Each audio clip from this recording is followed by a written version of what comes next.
Chapter 407. Elemental splitting light blade was just one of the technologies used to fight against the gods in the era of the Arcane Empire. Other powerful weapons such as Super Arcane Crystal Pulse Cannon, Arcane Crystal Energy Annihilation Cannon, etc. During the era of the Arcane Empire, the great arcanists began to study a topic: how to kill a god. In theory, the easiest way to kill a god was when the god descended in the form of a saint. The power of the god would be greatly limited in the form of a saint. The best opportunity to kill a god in history was during the Avatar Crisis. At that time, the Avatar Crisis broke out, and all the gods were forced to descend into the world. They were also cut off from the divine kingdom and lost most of their power. When the Avatar Crisis came, many gods fell, and that was also the time when the mortals had the highest chance of becoming a god. At that time, there were records of mortals who succeeded in killing a god and became a god. But if it wasn't for the Avatar Crisis, it would be very difficult to kill a god. The divine shield used by the gods to protect themselves was enough to withstand dozens of legendary spells at once, and this divine shield had a rapid recovery effect. As long as the divine power in the divine kingdom was abundant, the divine shield would be quickly repaired. The best way to break a god's divine shield was to directly break through the upper limit of the god's divine shield with powerful energy. The strength of this thing was similar to the floating space city's enigmatic protective force field. After a large number of arcanists studied and calculated, they came to a conclusion that if they wanted to break a god's divine shield, they must use spells above the 12th circle. Only a spell of such power could kill a deity.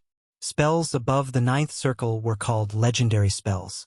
Only legendary wizards could cast such powerful spells, and it was even more difficult to cast a 12th circle spell.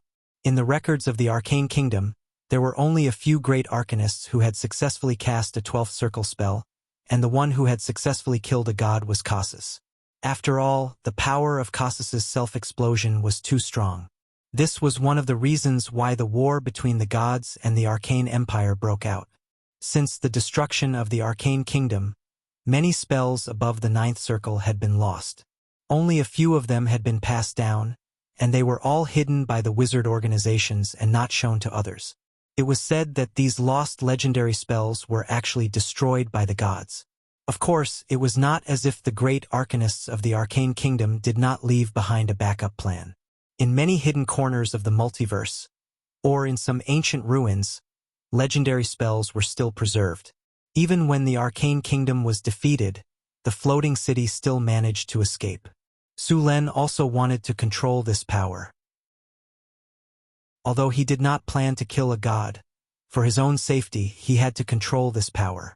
As for entrusting his safety to the mercy of the gods, Su Luen would not make such a mistake. In Sullen's previous life on the Blue Planet, history had taught him over and over again how unreliable it was to rely on other people's promises. The most obvious example was Ukraine. When the Red Bears disintegrated, Ukraine became independent. When Ukraine was independent, it had hundreds of thousands of troops, aircraft, artillery, tanks, and missiles. It even had 1,000 nuclear warheads.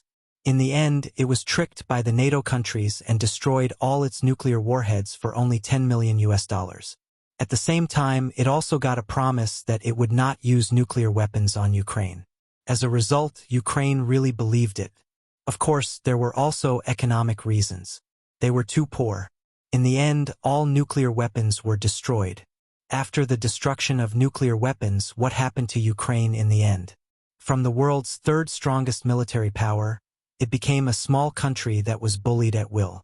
If Ukraine could leave behind nuclear weapons, then they would now be an important force to maintain the world's nuclear peace, instead of an insignificant small country that was wantonly bullied. This high-level golem is for you to study. See if you can repair it for my use. Su Len patted the high-level golem and said, "Okay, I'll try to repair it." Hathaway looked at the golem and said, "This golem is not badly damaged. Although its legs and head were cut off, the core of the golem's soul is not damaged. I'll try to reconnect the legs and head. This golem contains too much knowledge that I haven't mastered. I think after careful study, I'll definitely master a lot of precious high-level knowledge." Su Len nodded. "Then it's up to you. If this one is not enough, then I'll go to those ancient ruins to look. There are so many ruins, it's still possible to find 1 or 2 high-level golems. By the way, did you find the super arcane crystal pulse cannon in the desert ruins this time? This thing is the main attack method of the wizard tower. Our wizard tower doesn't have this kind of strategic weapon yet, Hathaway said. The super arcane crystal pulse cannon. I haven't seen this thing in the ruins. Sulen shook his head and said, there are not many weapons of this level that can be left until now. The super arcane crystal pulse cannon was also known as the magic cannon. This kind of weapon did not need to be loaded with ammunition, injected with energy, and then fired with a bang. In fact, the super arcane crystal pulse cannon looked like a pillar, about 15 meters tall and slightly conical. The energy was provided by the elemental pool, and it was very powerful. When it was fired, a strong beam of light would appear. This beam of light was very fast, and at the same time, it had strong penetrative and destructive power. The lowest power was a level 9 spell, and the highest could reach level 11 or even level 12. After giving the golem to Hathaway, Sulen left the wizard tower. After returning to the Lord's castle, Sulen checked the territory's accounts. The wizard tower spent the most money. On average, it cost 250,000 kinnar to buy materials every month. The rest was the military and construction expenses of the northern town and the immigration expenses. In this way, although there were hot products such as white sugar, paper, and rum, the northern town still spent more than it earned. If it weren't for the mineral support of the underground world, the northern town would have been unable to make ends meet. As for the construction of the floating space tower and even the floating space city in the future, the cost was even more astronomical. According to the estimation of the Arcane Kingdom, the construction of a floating space tower would cost about 50 million kinnar, and the construction of a floating space city would cost more than 1 billion kinnar. Of course, this was only the capital, and there were many resources that money couldn't buy. Just like the mice energy nucleus, who could buy it?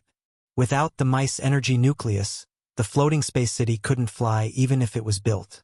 The mice energy nucleus was said to be a magical item created by the Arcane Kingdom in the early days with the help of the goddess of Arcana.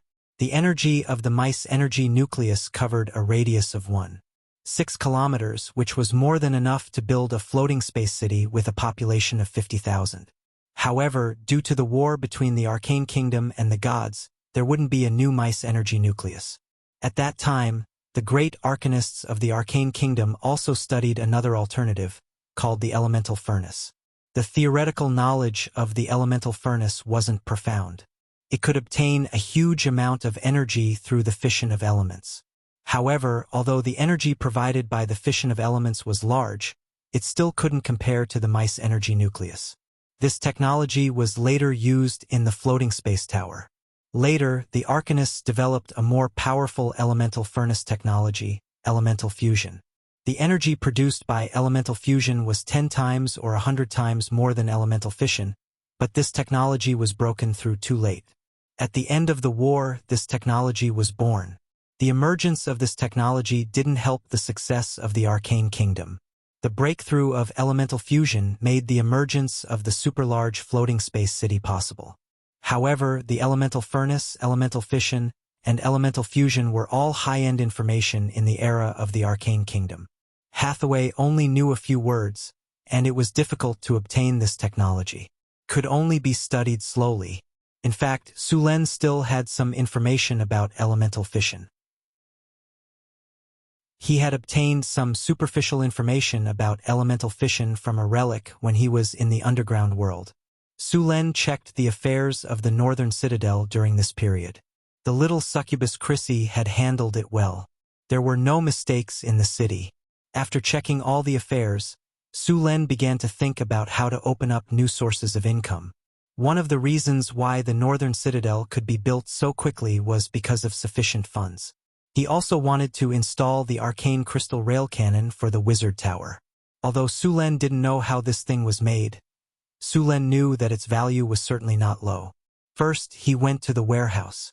Sulen stored the arcane gold coins he had obtained from the storage space, as well as the more than 300 magic gems he had found in the relic.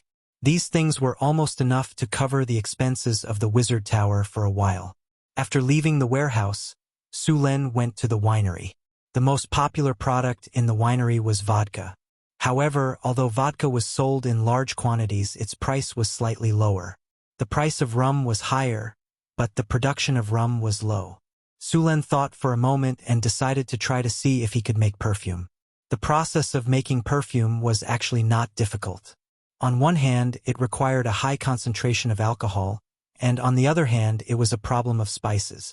The high concentration of alcohol could be obtained by distillation. It was not difficult to make the utensils for distilling alcohol.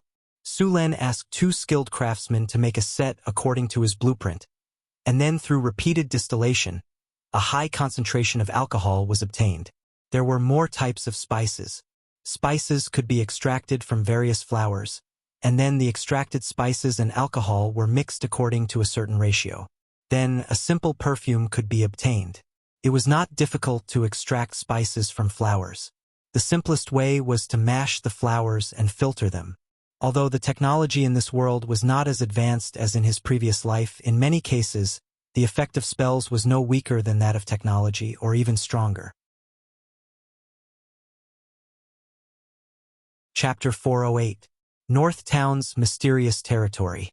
Many harpies were harvesting all kinds of flowers in the mysterious territory.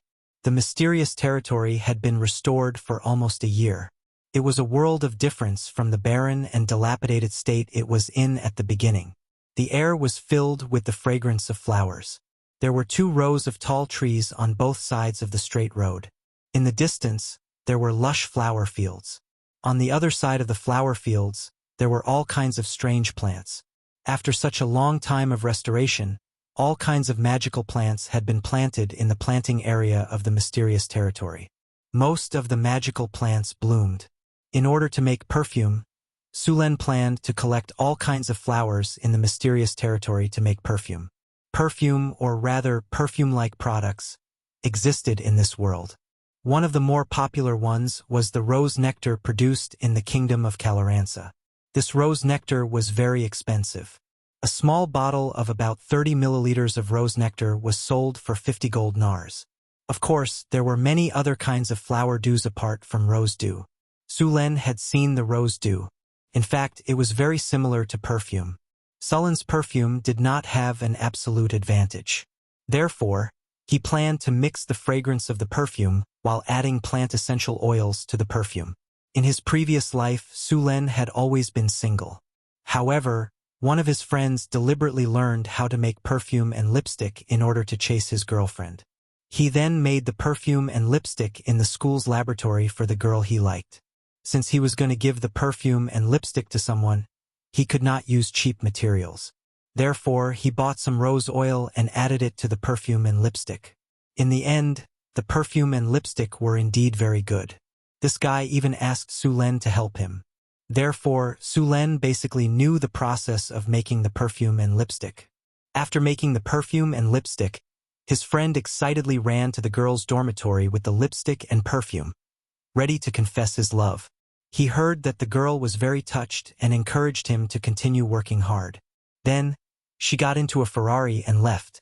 Normal perfume was made with alcohol, some essence, and some retention agent. The retention agent was usually a spice. It was mainly used to balance and stabilize the perfume, making the perfume last longer. For example, musk, frankincense, and so on. As for those high-end perfumes, in addition to these, they usually add rose essential oil or other plant essential oils. Plant essential oil was very expensive. His friend bought a bottle of about 10 milliliters of it and spent 1,000 yuan. Rose essential oil was expensive because it was difficult to obtain. After the roses were picked in the morning, the yellowish-brown rose essential oil had to be extracted within 24 hours. It took about 5 tons of petals to extract 2 pounds of rose essential oil. It was easy to imagine why those high-grade perfume from Gauls were so expensive. Just a 50 milliliters bottle of perfume could be sold for a few thousand yuan. Northern Citadel didn't have a large area for roses, but there were a lot of flower fields in the secret territory. The largest one was the purple tulips. When Su Len discovered the secret territory, there were already a lot of purple tulips here. Even now, these magic tulips were still flourishing. Aside from the purple tulips, there were also magic mandala flowers, purple lingling flowers, and many other magic plants. Apart from a few petals that could be used as magic materials, most of these magic plants didn't have any other uses. Sulen planned to collect the flowers of these magic plants and extract their essential oil. After seeing the harpies collect a lot of petals, Sulen began to extract the essential oil. Although this world didn't have the advanced machines of his previous world, most of the time magic could also do this. The bloodline extraction runic array could not only extract bloodlines, but also other substances after some simple modifications. There was also a laboratory in the secret territory. Sulen drew a modified extraction runic array in the laboratory. Then, he placed the 100 kilograms of mandala flower petals in the center of the runic array. As soon as the 100 kilograms of petals were taken out, the surrounding air was filled with a rich floral fragrance. With a snap of his fingers, the energy channel of the laboratory opened and the energy of the elemental pool entered the laboratory. After connecting to the energy of the elemental pool, a light flashed and the runic array began to operate. The light gathered and the mandala flower petals in the runic array quickly disappeared. In a short while, all the mandala flower petals were engulfed by the light. Then, the runic array operated for 10 minutes before stopping. When all the light dissipated, the mandala flower petals that were originally placed in the runic array had all disappeared. Instead, they were replaced by a transparent liquid and some gray powder. The liquid was the mandala flower's essential oil. As for the powder, it was the waste of the essential oil extraction. After a snap of his fingers, Sulen took out a crystal bottle and stored the mandala flower's essential oil. Compared to the amount of essential oil produced by the petals in his previous world, the amount of essential oil produced by the magic mandala flower was obviously higher. 100 kilograms of mandala flower petals produced a total of 200 milliliters of essential oil. The essential oil was transparent with a tinge of yellowish-brown. The fragrance of the essential oil was very strong.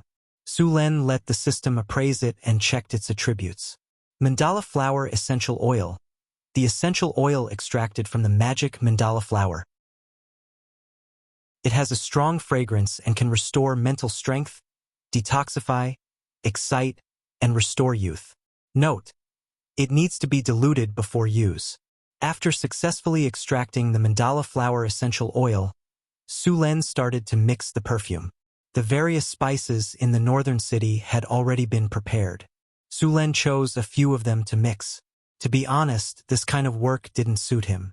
However, he hadn't found a suitable candidate, so Sulen could only make do for now. After dissolving the various spices with alcohol, he added a small amount of water. Finally, he added the mandala flower essential oil in a 10:1 ratio. After mixing evenly, a bottle of perfume was completed. Magical perfume, unnamed, a special perfume made from datura flower essence and other essences. The fragrance lasts for a long time. It has the effect of recovering MP, detoxifying, delaying aging, and restoring youth. Fragrance plus 20, stamina recovery plus 8, poison removal plus 10, charm plus 10, delaying aging plus 12, charm plus 20. Note: the perfume effect lasts for 7 days. Can be used 1010 times. After using the perfume, when casting charm or other spells on others, magic power plus 10. This perfume effect is not bad. Sulen was a little surprised after seeing the effect. This perfume effect was surprisingly good. Not only did it have the effect of a perfume, but it also had the effect of slowing aging, charm, and detoxifying. After using this perfume, one's body would be buffed with a layer of buff. Sulen named this bottle of magic perfume Fatal Temptation. He then stored it in a natural purple magic crystal. Next, Sulen started to make the magic perfume again. After all, he had a lot of wives and 2 little maids. 1 bottle of perfume was not enough. Other than Chris, Hathaway, Alex, Phyllis, Angela, and the 2 little maids, Karina and Grace, would definitely need the perfume too. In this way, Sulen would have to make at least 8 bottles of magic perfume. The good thing was that all the ingredients were prepared. As long as he followed the steps, he could easily make the perfume. However, Su Len did not want to make a perfume like Fatal Temptation, so he made some simple adjustments while making the perfume. Soon, the second bottle of magic potion was made. Su Len opened the system to identify it. This bottle of perfume was a little different from the previous bottle. This bottle of perfume had the same effect as the previous one, but the values were a little different. Next, Su Len started to experiment while making the perfume. After a few tries, he finally made the best perfume formula. Su Len stretched his body and looked at the magic perfume in front of him. This was no longer a simple perfume. Even if he wanted to sell it, the price would be very high. This thing could only be sold to the female wizards. If Su Len wanted to sell the perfume, he could only make a more ordinary version. The most important thing for this kind of magic perfume to have such a powerful effect was the ingredients. As long as he replaced the magical plants and flowers with ordinary plants and flowers, it would be fine. Next, Su Len used the same method to make a bottle of perfume with ordinary ingredients. Perfume, unnamed, a perfume made with datura flower essential oil and some other essences. The fragrance lasts for a long time. Fragrance overflow plus 15. Charm plus 15, aphrodisiac plus 5. Note: the effect lasts for 3 days. Number of uses: 10/10. After seeing the attributes of the perfume, Su Len nodded in satisfaction. Although this perfume was not as good as the magic perfume, it was much better than the rose dew from the kingdom of Caloranza. He believed that as long as the noble ladies had used this perfume, they would not let it go. Su Len planned to sell this perfume. As for the magic perfume, he did not plan to sell it for the time being. However, after he decided to make the perfume, he would have to open up some flower fields in the northern city. There was a lot of fertile land outside the northern city.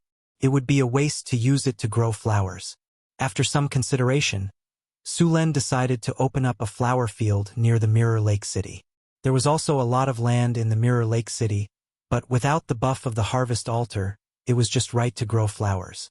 After making the decision, Su Len ordered the refugees to open up 3,000 mu of land near the Mirror Lake City to grow flowers. Su Len purposely picked the plants, including roses, lavender, datura flowers, tulips, and more than a dozen other plants. These flowers were the most popular ones. Chapter 409. Is this the perfume you made? Does it really have the effects you said? Chris held an amethyst bottle and played with it curiously. Su Len smiled slightly and said, "Of course it does. If you don't believe me, you can try it yourself." Okay. Chris immediately opened the crystal bottle and sprayed a few times on herself. It smells so good.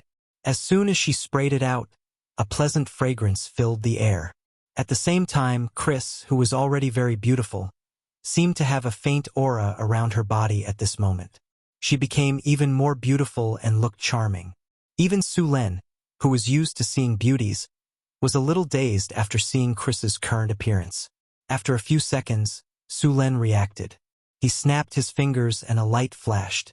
Then, a water mirror as tall as a person appeared in the room. Look at the effect.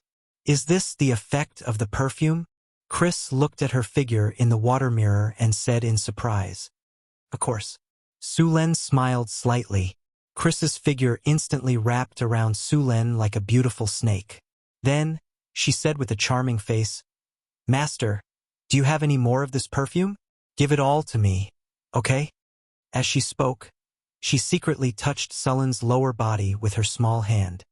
"You are provoking a war. Don't beg for mercy when the time comes." Su Len raised his eyebrows and said, Who's afraid of who? I will make you surrender tonight."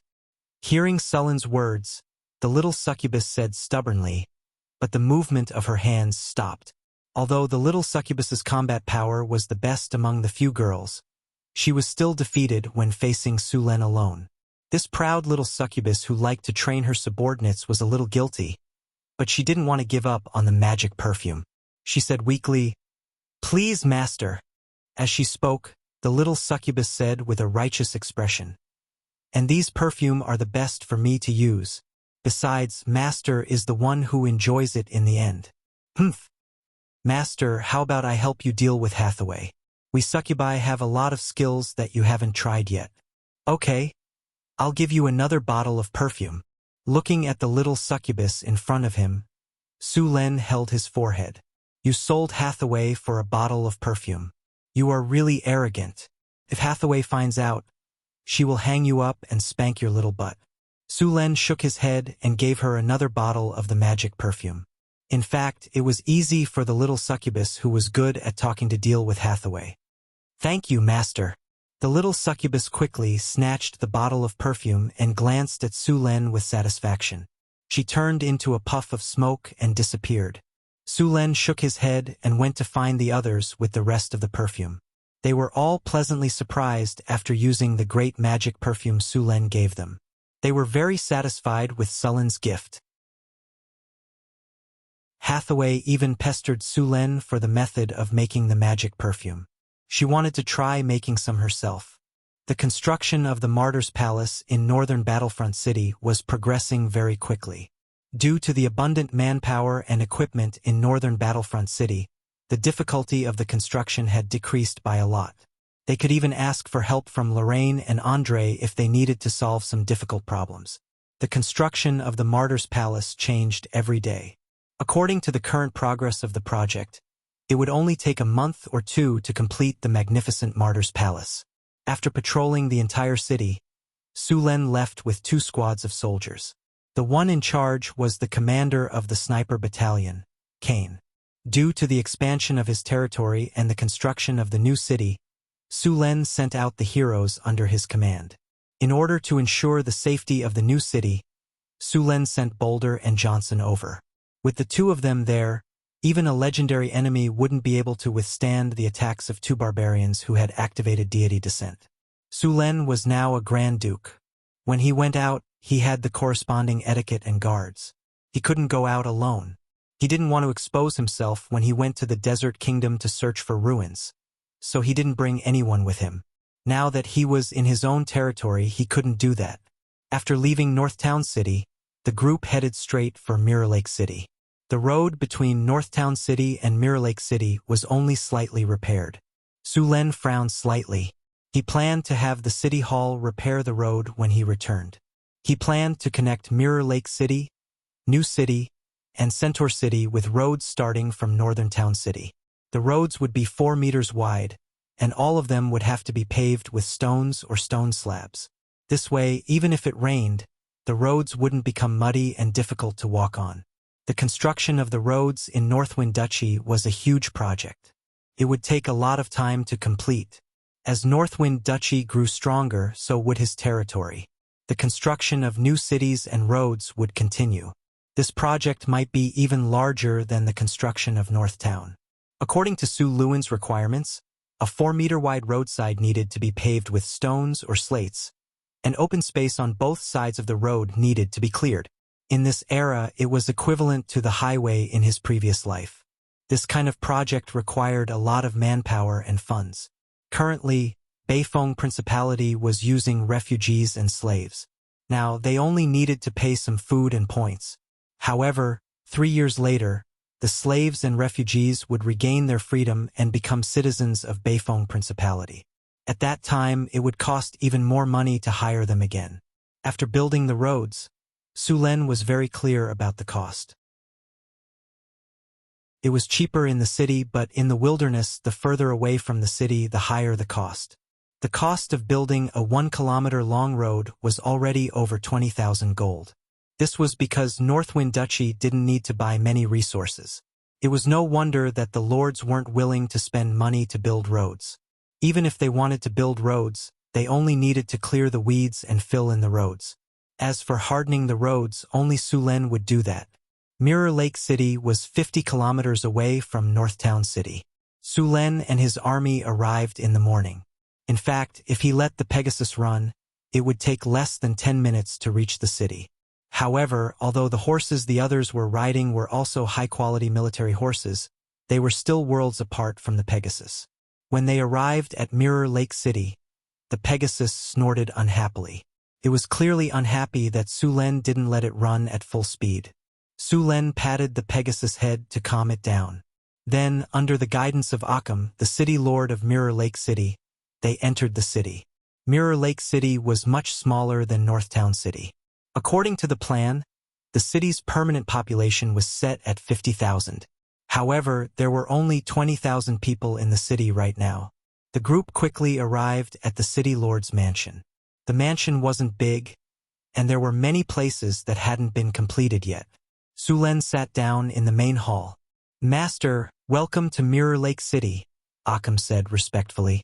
Sulen leaned back in his chair. The chair he was sitting on was covered in beautiful winter wolf fur. It was very soft. "Mirror Lake City has been developing well recently. It's all because of your leadership. No need to flatter me." Sulen glanced at him. "You did this. If you didn't kill that legendary water spirit, Mirror Lake City wouldn't be able to develop. It's all because of you," Occam said firmly. Sulen shook his head and didn't continue the topic. "Are there any other monsters around Mirror Lake City?" "My lord, ever since you killed the water demon last time, there have been no more powerful demonic beasts here. The ones with average strength have been taken care of by us. However, there are still some kobolds, goblins, and gnolls. Their numbers have been greatly reduced after our Mirror Lake City's army wiped them out. For this reason, we have an additional 2,000 slaves." "Good job." Sulen nodded and continued. "We can't let down our guard around the city. Let the city guards clean up the area regularly to prevent those monsters from destroying the farms. I came to Mirror Lake City to see how much land has been reclaimed." "How much land has been reclaimed in Mirror Lake City?" "Mirror Lake City has reclaimed 14,000 acres of land. 10,000 acres have been planted with potatoes and wheat. The remaining 4,000 acres have just been reclaimed and haven't been planted yet," Occam said after thinking for a moment. Sulen nodded and didn't say anything. The data was the same as what was on his system panel. "Don't plant the 4,000 acres of land yet. I have a use for it," Sulen said. "Understood. I'll tell them not to plant it." Occam nodded and hesitated. "Master, what do you plan to plant?" "Plant flowers," Sulen said calmly. "Flowers?" Occam frowned after hearing Sulen's words. The other officials in Mirror Lake City were also surprised. However, this was Sulen's decision and they could only follow it. "You don't think it's possible?" Sulen took a sip of tea and said, "I'm sorry, Master. I don't understand why you want to plant flowers. Mirror Lake City can't be self-sufficient with food," Occam said. Sulen nodded. He was satisfied with Occam's attitude. He took out a crystal bottle and placed it on the table. "This is the newest product that North Wind Principality has just developed. It's called perfume. It has the same effect as the rose dew from Colorama Kingdom. This perfume is very popular on the continent. To produce it, we need a lot of flowers. That's why I'm planning to plant flowers in Mirror Lake City." "Thank you for your explanation, Master," Occam said respectfully. "The production of perfume requires a lot of flowers. This will be another important product in Northtown City. Next, I will send you more men and more food."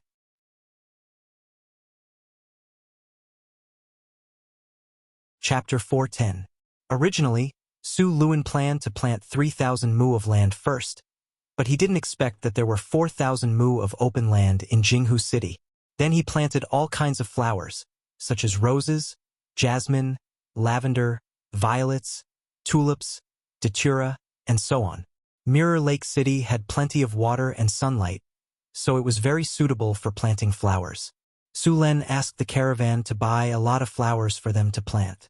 It also took time for flowers to grow. In order to produce perfume, Su Luan asked people to collect some wildflowers first. Now it was the midsummer season, and wildflowers were everywhere in the wilderness. With some effort, they could still pick a lot. After staying in Mirror Lake City for a day, Sulen brought people back to Northtown City. Sulen picked a piece of land in Northtown City and asked the workers to build a perfume factory there. It was called a factory, but it wasn't much bigger than a private workshop. However, a sparrow might be small, but it had all the essentials. The perfume Sulen was going to make wasn't difficult. The blacksmiths in Northtown City could make all the tools they needed. Even if the blacksmiths couldn't make the tools, they could make one with magic. Su Len then arranged for some workers to learn the steps of making perfume. The workers in the winery purified the alcohol, and the materials were mixed in the factory. The only technical difficulty was the production of the flower essential oil, which needed to be extracted from runes. Fortunately, the amount of flower essential oil used wasn't a lot. Su Len only needed to spend some time to produce a dozen kilograms, and it would be enough for them to use for a long time. After everything was ready, the factory started to produce the perfume. The good perfume was all bottled in beautiful natural crystals. These crystals were of high quality, and after being polished by professional craftsmen, the bottles alone were worth a lot. In order to sell a product at a high price, other than the quality of the product itself, another important factor was the packaging. Just like in his previous life, during the Mid-Autumn Festival, there were all kinds of beautifully packaged mooncakes in the shopping malls. A box cost thousands of yuan, and there were only 5 or 6 mooncakes in it. The cost was at most a dozen yuan, but the packaging could instantly increase the price by dozens of times. If he wanted to sell the perfume at a high price, he naturally had to prepare beautiful packaging for it. It had to be the kind that looked expensive at first glance. When some of these perfumes were produced, Su Len would sell them. Currently, there were more than 30 caravans trading with North Town City, such as sugar and rum. Each of these caravans was backed by a great noble or a direct member of the royal family. There was no need to worry about the sales of such high-end perfume. As for the price, it was set at 50 kinner per bottle. Of course, considering that the perfume was a new product, the merchants were doubtful. Su Len gave them a condition. After buying 50 bottles of perfume, they could add 50 kilograms of sugar or 200 bottles of rum. Su Len had never released the sales of the goods that were in high demand in Northern Town City. Instead, they used a trading certificate system. In other words, they were selling them in limited quantities. It was hunger marketing. This method had been used by many merchants in his previous life. However, in this world, Su Len was the first to use it. The advantage of doing so was that their goods could be sold at a higher price. After all, if they were to sell freely, even if they had a lot of luxury goods like white sugar, they would become worthless. He did not intend to sell his sugar and rum at a cheap price.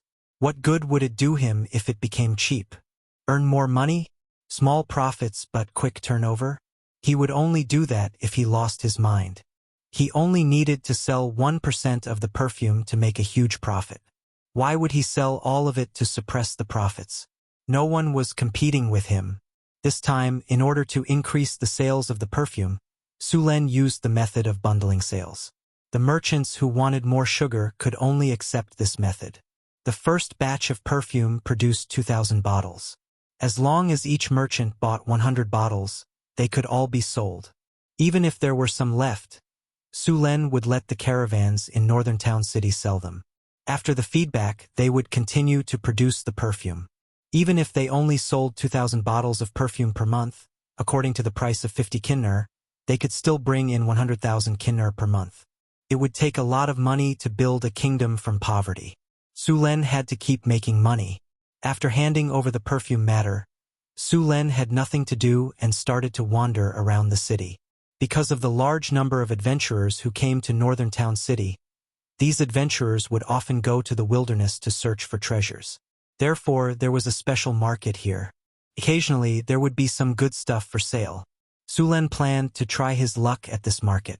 Maybe he could find something useful. Since it was in the city, Su Len did not bring any guards with him. He went alone. This market used to be called the Black Market. It was located on the street next to the mission hall. Even the Black Market was under the supervision of Northern Town City. When Su Len arrived, there were still many people in the Black Market. There were stalls on both sides of the street. All kinds of strange items were piled up messily on the stalls. Some were materials from ferocious beasts, some were unknown things found in ancient ruins, and some were materials from magical plants or magical beasts. Of course, in addition to these, there were also some unscrupulous merchants selling all kinds of fake goods. For example, Some merchants held a few pieces of metal and insisted that they were fragments of divine items. Some of them dug up porcelain jars from ancient ruins and insisted that they were magical equipment made by wizards. Some of them were even more ridiculous. They held some obsidian or polished bones and said that they were enchanted by wizards or shamans. They could protect themselves and drive away evil spirits. Sulen saw a guy like that in front of him who kept on recommending. This guy was not tall, less than 1.7 meters, but his body was very fat. His face was cunning, and he looked like a profiteer. If he was not a profiteer, it would be a pity for him to look like one. Hey, look at you. You're going on an adventure, aren't you?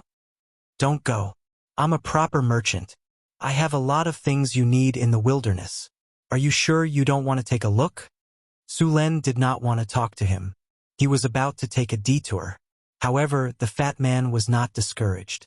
He turned around and continued to promote. You must be a new adventurer. The wilderness is not a safe place. You'll be at a disadvantage if you rush in like this. I have amulets here. They're enchanted by wizards and can drive away the undead. I also have holy water. Not only can it deal with monsters, but it can also heal injuries. Oh right, there's also this. It's a wilderness survival guide. I spent a lot of money to hire over 100 adventurers who often go deep into the wasteland to write this book. It records the various monsters in the wasteland, the places where they often appear, and some dangerous areas. It's definitely worth the money. Wundern followed Sulen and kept on recommending all kinds of products. However, Sulen kept on walking and ignored him. Seeing this, Wendell gritted his teeth, trotted 2 steps to the front of Suluin, and directly blocked his way. He spread his feet, grabbed his collar with both hands, and then, like a perverted exhibitionist, directly lifted his clothes with a swish. Suluin was startled, thinking that he had encountered a pervert. He almost took out his storm battle halberd and smashed him away. As a result, after this guy opened his clothes, he found that the inside of his clothes was filled with all kinds of goods. What do you think? These are all my collections. Do you like any of them? Tell me and I'll sell them to you at a cheap price. I like you, so I'm selling them to you. Sulen glanced at them. They were either wood carvings, stone carvings, or things made of broken bones. He was about to leave when he suddenly felt a strange energy wave. Looking closely, it was a somewhat strange statue. This statue should be made of some kind of wood, but Sulen did not recognize it. The statue's carving was rough and looked like it was made by an apprentice. The statue looked like a priest who was kneeling and praying. However, the strange thing was that there was a hole in the statue's heart. Sulen felt that the statue in front of him contained a very strange energy, which gave Sulen a familiar feeling. You like this prayer amulet? You have a good eye. After Wundern noticed Sulen's gaze, his eyes lit up and he immediately took off the statue amulet. I asked a master to carve this prayer amulet, and then I took it to a senior priest of the Church of Light to bless it with divine spells. The effect is very strong. With this amulet, ghosts, skeletons, and undead will have to retreat. As he spoke, Wundern handed over the amulet. Sulen reached out and took it. The statue amulet did not feel rough like wood. On the contrary, its surface was very smooth, as if it was wrapped in a layer of paste. The statue was of a woman. The woman's eyes were closed slightly, as if she was praying. The corners of her mouth were slightly raised. She looked very peaceful, but it gave Sulen a strange feeling. The smile on the woman's mouth looked more like a mockery. Where did you get this statue? Sulen suddenly interrupted Wendern's chatter. I asked a master to carve the statue, and then I asked a priest of the Church of Light to bless it with divine spells. This is the best amulet I have. It only costs 5 kinner. Sulen stared coldly at Wundern and did not speak. After seeing Sulen's gaze, Wundern smiled and then made a gesture. How about 4 kinner? More? Then 3. Take it as a sign of friendship. This was blessed by the priest. 2.5 kinner. I can't go any lower. You have to let me make some money. Wundern gritted his teeth and said.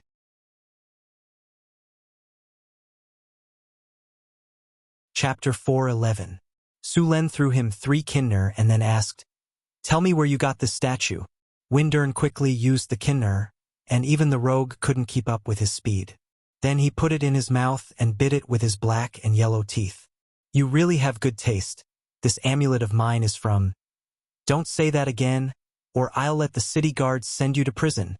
Seeing that he was about to speak, Su Len reminded him coldly, "What bullshit priest's blessing?" Although there were energy fluctuations on it, it was definitely not a priest's blessing. And Su Len suspected that this guy didn't even know that there was energy on the statue. "Ah!" Windurn opened his mouth, but after seeing Sullen's cold eyes, he obediently swallowed the next words back into his stomach. After hesitating for a moment, he said, "I accidentally picked up this amulet." "Where did you pick it up?" Su Len asked. "On the road outside the city." Su Len was silent for a while. It was not easy to find the owner of this statue if he picked it up outside the city. After confirming that he couldn't get any useful information, Su Len waved at the city guards not far away, and 2 city guards immediately came over. "Arrest him and send him to prison. The crime is selling fake goods." "Yes, sir." "Sir, please don't." "Sir, I was blind. I didn't know it was you. I'll give you the money. Please let me go this time." After seeing the city guards coming over, Windurn already felt that something was wrong. But before he could escape, he was directly captured. Su Len waved his hand and motioned to take him away. After dealing with the profiteer, Su Len didn't want to continue shopping and left the market with the statue he just bought. After returning, Su Len took the statue directly to the wizard tower and then found Hathaway. "Aren't you making perfume? How come you have time to find me?" Hathaway took off her gold-rimmed glasses and said, "Look at this thing." Su Len took out the statue and said. Hathaway took the statue in Sullen's hand and looked at it, and said hesitantly, "This is Evil God's statue?" Su Len nodded. "It should be. The power in it should be the evil god's divine power." "Where did you get it? Is there an evil god in the territory?" Hathaway said solemnly, "I bought it from a profiteer. According to him, it was picked up outside the city." Su Len poured himself a cup of black tea. "So you want to find the original owner of this statue?" Hathaway immediately understood Su Luen's plan. Su Len nodded and said, "Now, we can only try your object-seeking spell." The object-seeking spell also belonged to the divination school, and it was widely used. It could be used to find people based on some objects or even auras. Of course, this spell could only find the general location, and if the other party was also proficient in divination spells, it was likely to be detected and even interfered with. "Okay, I'll prepare it now." Hathaway nodded and agreed. Then Hathaway cast the object-seeking spell on the statue. A light flashed, and Hathaway frowned slightly. After a while, she opened her eyes and shook her head. The object-seeking spell didn't work. No reaction. Su Len was a little surprised. Hathaway was a little unwilling to give up, so she cast the object-seeking spell again. The result was the same as last time, and she still didn't get any answer. The object-seeking spell didn't work. Did the owner of this thing find out and make preparations in advance? Su Len asked. Hathaway shook her head and said, "No. Even if the owner of this statue was proficient in divination spells and made preparations in advance, the object-seeking spell would only show an uncertain answer, but not a blank." "Then what does this mean?" Su Len asked. "There are only 2 reasons for a blank. One is that this item doesn't have an owner, and the other is that the owner of this item isn't in this world." "Isn't in this world?" Sullen's eyes narrowed. "You mean this item was thrown here by the evil god?" "That's most likely the case." Hathaway nodded.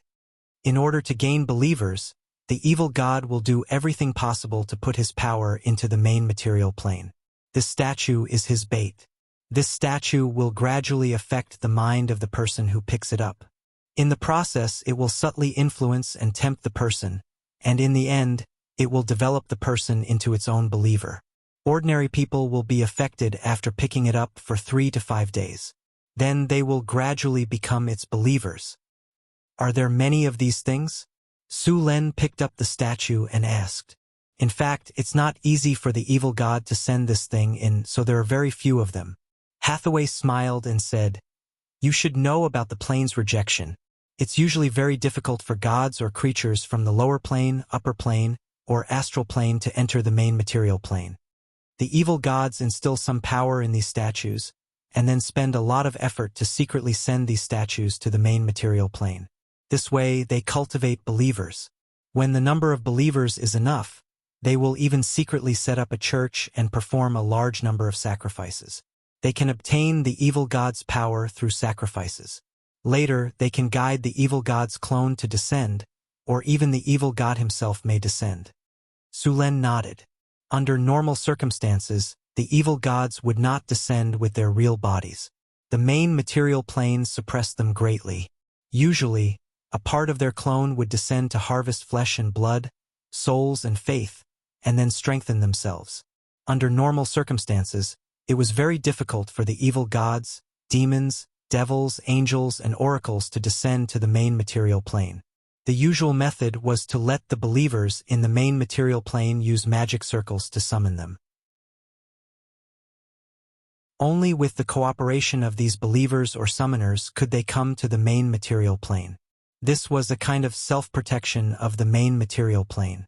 They should be grateful for this kind of protection. Otherwise, the main material plane would have become a battlefield long ago. Demons and devils were very eager for the many souls in the main material plane.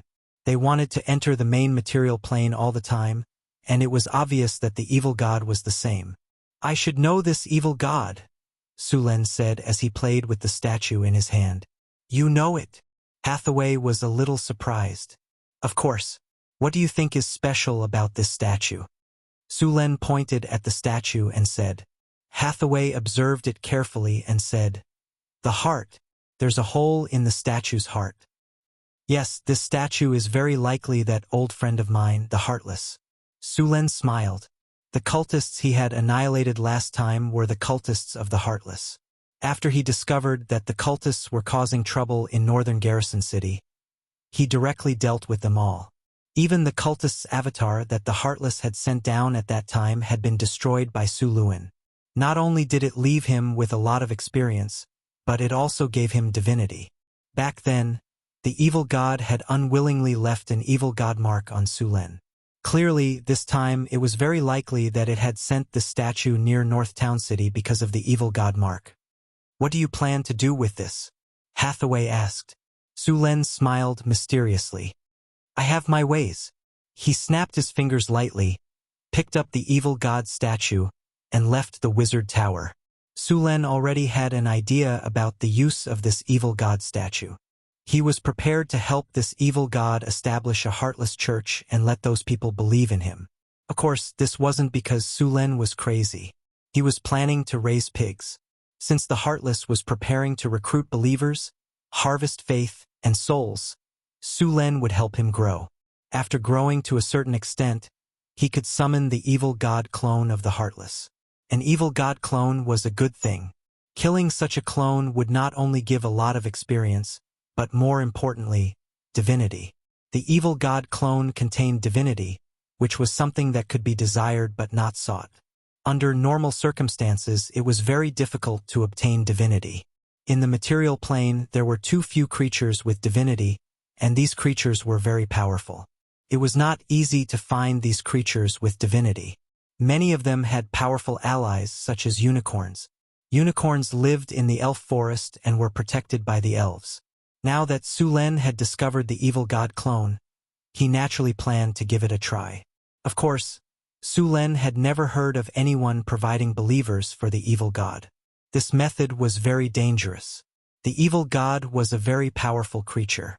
Once this happened, it would be easy to fail. The evil god clone was not stupid. Su Len had to be careful. The evil god clone was not weak. It would not be easy to kill it and steal its divinity. After thinking for a while, Su Len went to the place where the slaves were kept in Northern Town City. Most of the Guan Yadong here were goblins, kobolds, gnolls, and some orcs. Su Len was not that cold-blooded to let other humans become believers of the evil god. Plus, Northern Town City was severely underpopulated. He would not send people to their deaths.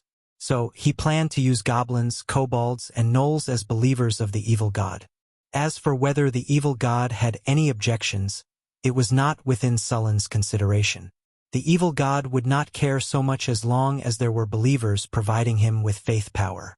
There were a lot of kobolds and gnomes in northern Battlefront City. There were around 50 to 60,000 of them. Selecting a few hundred of them to become believers of the evil god and provide energy for the evil god was a piece of cake. Could be done easily. Su Luan selected some kobolds and goblins, a total of 500 people. Then he locked these goblins and kobolds together with the evil god statue. According to the evil god statue's ability, these people would be influenced by it in a few days and finally become believers of the evil god, providing the evil god with the power of faith.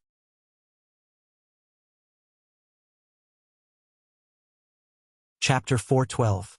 Establish a Cthulhu church? Sulen wasn't familiar with this business. What should he do? It wouldn't be easy to make those kobolds, gnomes, or gnolls become believers of the heartless Cthulhu god. In this world, he hadn't joined a church and believed in the gods, so he didn't know much about the gods' method of recruiting believers. Now that he was recruiting believers for the Cthulhu god, he didn't know where to start. Cthulhu church? Cthulhu church. Isn't that a cult? Sulen clapped his hands and immediately thought of something. Cults existed in his previous life too. Back then, there was a huge scandal. There was also a similar type of pyramid scheme. These cults and pyramid schemes were simply brainwashing. Sulen found 500 gnomes and kobolds and chose one to be the priest of the Heartless Church. Then, he gave him the statue. Sulen didn't have to do anything. In a few days, he would become a believer of the Cthulhu god. My name is Hall, and I'm a kobold. At first, I lived in the wilderness with my companions. Every day, we were busy avoiding enemies and searching for food. Ever since I was born, I've never had a full day. Later, we heard that there was a lot of food near the river, so we came here to survive. As expected, after we came to the river, there was a lot of food growing in the soil. My companions and I felt full for the first time. The feeling of our stomachs being filled was wonderful. But when we were resting, a group of powerful humans rushed over and we became captives. My companions and I were brought to a tall and magnificent city. Every day we would have to move rocks, dig fields, and do all kinds of work. Every day we would be exhausted. Although I wasn't used to it at first, I soon felt that this kind of life was actually quite good. Because I didn't have to worry about being hungry every day, and I didn't have to worry about being attacked by wild beasts when I slept at night. I felt that I was really lucky. I thought that I would live like this for the rest of my life, but the following changes changed my life. That day, my companions and I were brought to another place by humans. We didn't have any work, just rest. We didn't have to work, and we even had food. It was so blissful. Right, when I was eating, I found a statue on the side of the road. I don't know who left it there, but since I, Hall, found it, it's mine. On the second day after I picked up the statue, I woke up early in the morning and felt my mind clear up. Last night, I actually had a dream where I became the master of all the kobolds. Every day, all the kobolds would bring me the best food, and the most beautiful kobolds would be free for me to choose from. This feeling was amazing. But what was that mindlessness? Can he give me these things? On the third day, God. I was actually chosen by God. It was incredible. I was actually chosen by God as a believer. As long as I believed in him, I could get everything I wanted. What was there to consider? I was his believer. S God. S God's? How? Su Luan looked at the kobold he had chosen. After becoming a believer of the evil god, he was clearly different from ordinary kobolds. The most obvious difference was that this kobold had become smarter, and he had even started to preach to other kobolds. However, it seemed that his preaching wasn't very effective. It seemed that he needed Su Luan's help. Sulen hadn't been idle these days. He summarized all the cults and pyramid schemes in his previous life, as well as some ancient religions' methods of recruiting followers, and wrote a guide for preaching. The guide mainly talked about the methods of preaching brainwashing. The simplest and most effective method of preaching brainwashing was pyramid schemes. Speaking of which, Sulen had encountered one in his previous life. One of his cousins had been tricked into one. Other than eating and sleeping, all he did was go to class. He talked about success, hard work, and the future. To put it bluntly, it was nothing more than a pie in the sky. Sulen planned to let the Kobold Hall do this. He went to find Hathaway first and told her his plan. Hathaway frowned and hesitated. "You're helping the evil god recruit followers. Have you thought about the consequences if you lose control? That evil god of the heartless, can he really come?" Sulen pursed his lips. The evil god wasn't like the other gods. If others knew that he dared to come, a large group of legendary professionals and priests from various churches would rush over. Divinity was a rare resource. An evil god carried a lot of divinity. If he dared to come in person, he would be courting death. Even the gods would send their avatars to snatch it. Sulen couldn't wait for the evil god to come in person. "Even if he doesn't come in person, he can still cause trouble," Hathaway said after hesitating for a while. Sulen patted his chest and promised, "Don't worry. I'm ready. There won't be any problems." "Okay, what do you want me to do?" Seeing that Sulen insisted, Hathaway could only agree. "It's very simple. Don't you know suggestion and memory weaving? Give the kobold some knowledge for preaching and let him do what we want," Sulen said with a smile. The effect of suggestion was similar to hypnotism. It could make people do things according to the spellcaster's requirements unknowingly. Of course, this didn't mean that this spell could be used to do whatever one wanted. Even if there was suggestion, it couldn't make people do things that were too unreasonable. However, after the spell was combined with memory weaving, it wasn't difficult to imbue a kobold with knowledge and memories unknowingly. Moreover, after the memory was imbued, the kobold would only think that he had received a gift from the gods. The gods had given him knowledge, and he wouldn't think that someone had done it on purpose. "Okay, let's do it tonight. I'll cast hypnotism on them later and weave their memories," Hathaway said. Soon, when it was dark, Hathaway and Sulen went to the camp where the goblins and kobolds were. They cast hypnotism on the kobolds and goblins in the camp. Sulen found the kobold named Hall, and Hathaway began to cast memory weaving on him. Memory weaving was a very difficult spell to perform. After all, the brain and soul were very delicate. If one wasn't careful, it was easy to turn them into idiots. Fortunately, Sulen didn't want to impart much knowledge this time. After some effort, Hathaway successfully imbued the knowledge into Hall's memory. Under the effect of suggestion, when the kobold woke up the next day, he would think that he had received a divine revelation at night and that the gods had blessed him with this knowledge. As expected, early the next morning, the kobold Hall announced that he had received a divine revelation as soon as he woke up. He had become the messenger of the gods, and those who believed in him would receive the gods' blessings. Sulen also asked the guards to cooperate with the kobold Hall and hand the food of the kobolds and goblins to Hall for distribution.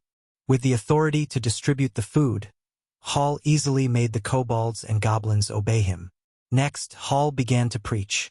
"The mortal world is like a prison, and all living beings suffer.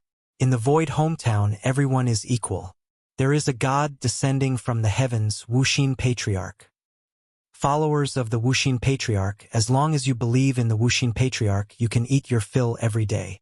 You don't have to starve or be oppressed by others.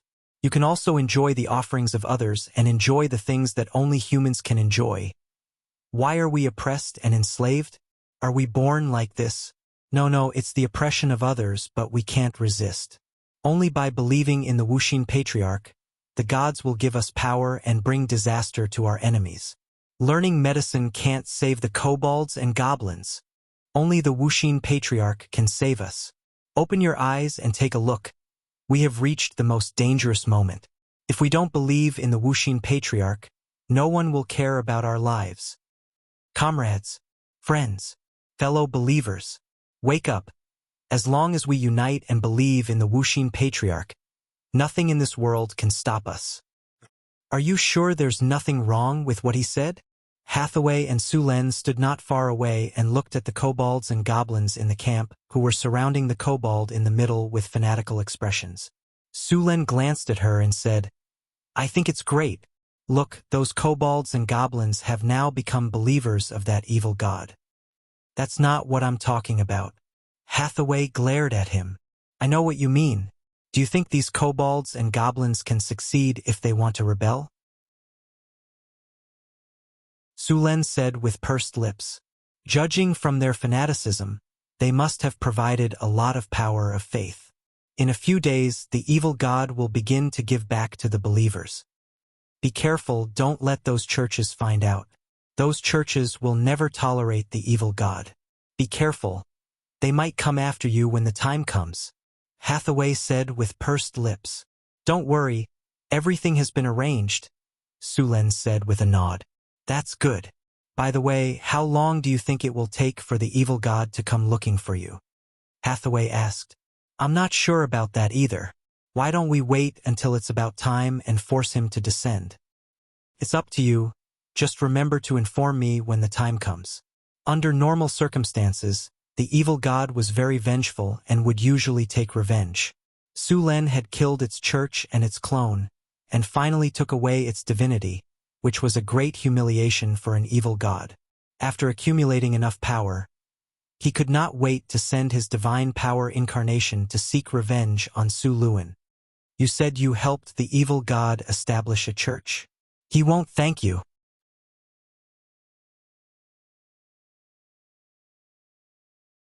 Chapter 413. The Heartless Church developed quickly. It only took a few days for the kobolds and goblins to become believers of the Heartless. Hall became the leader of these 500 kobolds and goblins, as well as the Pope of the Heartless Church.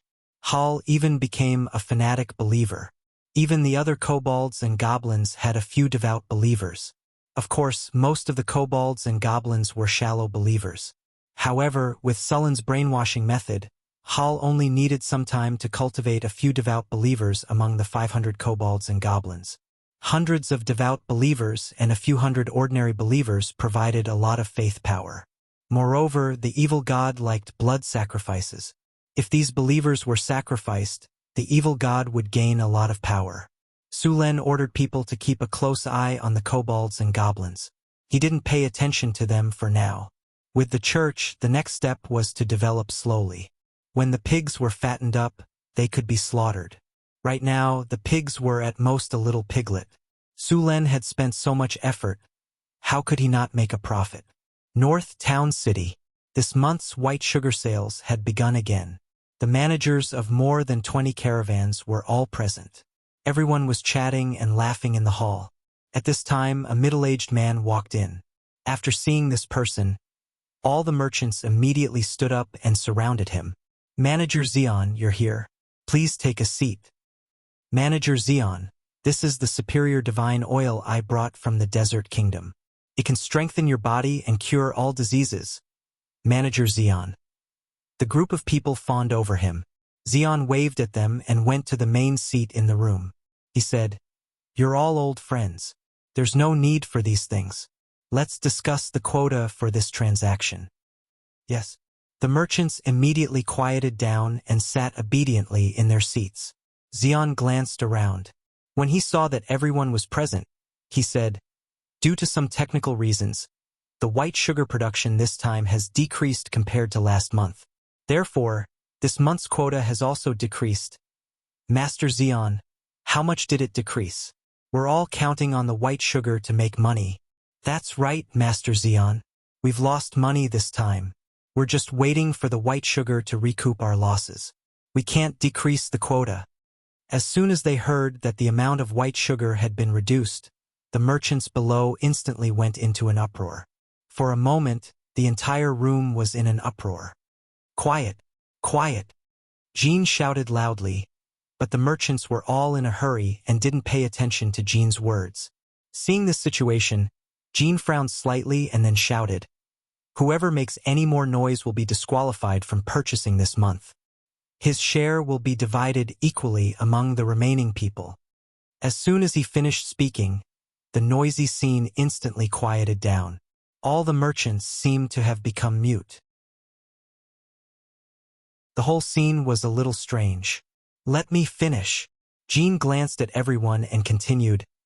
This time, the production has decreased. Everyone's share has been reduced to 2/3.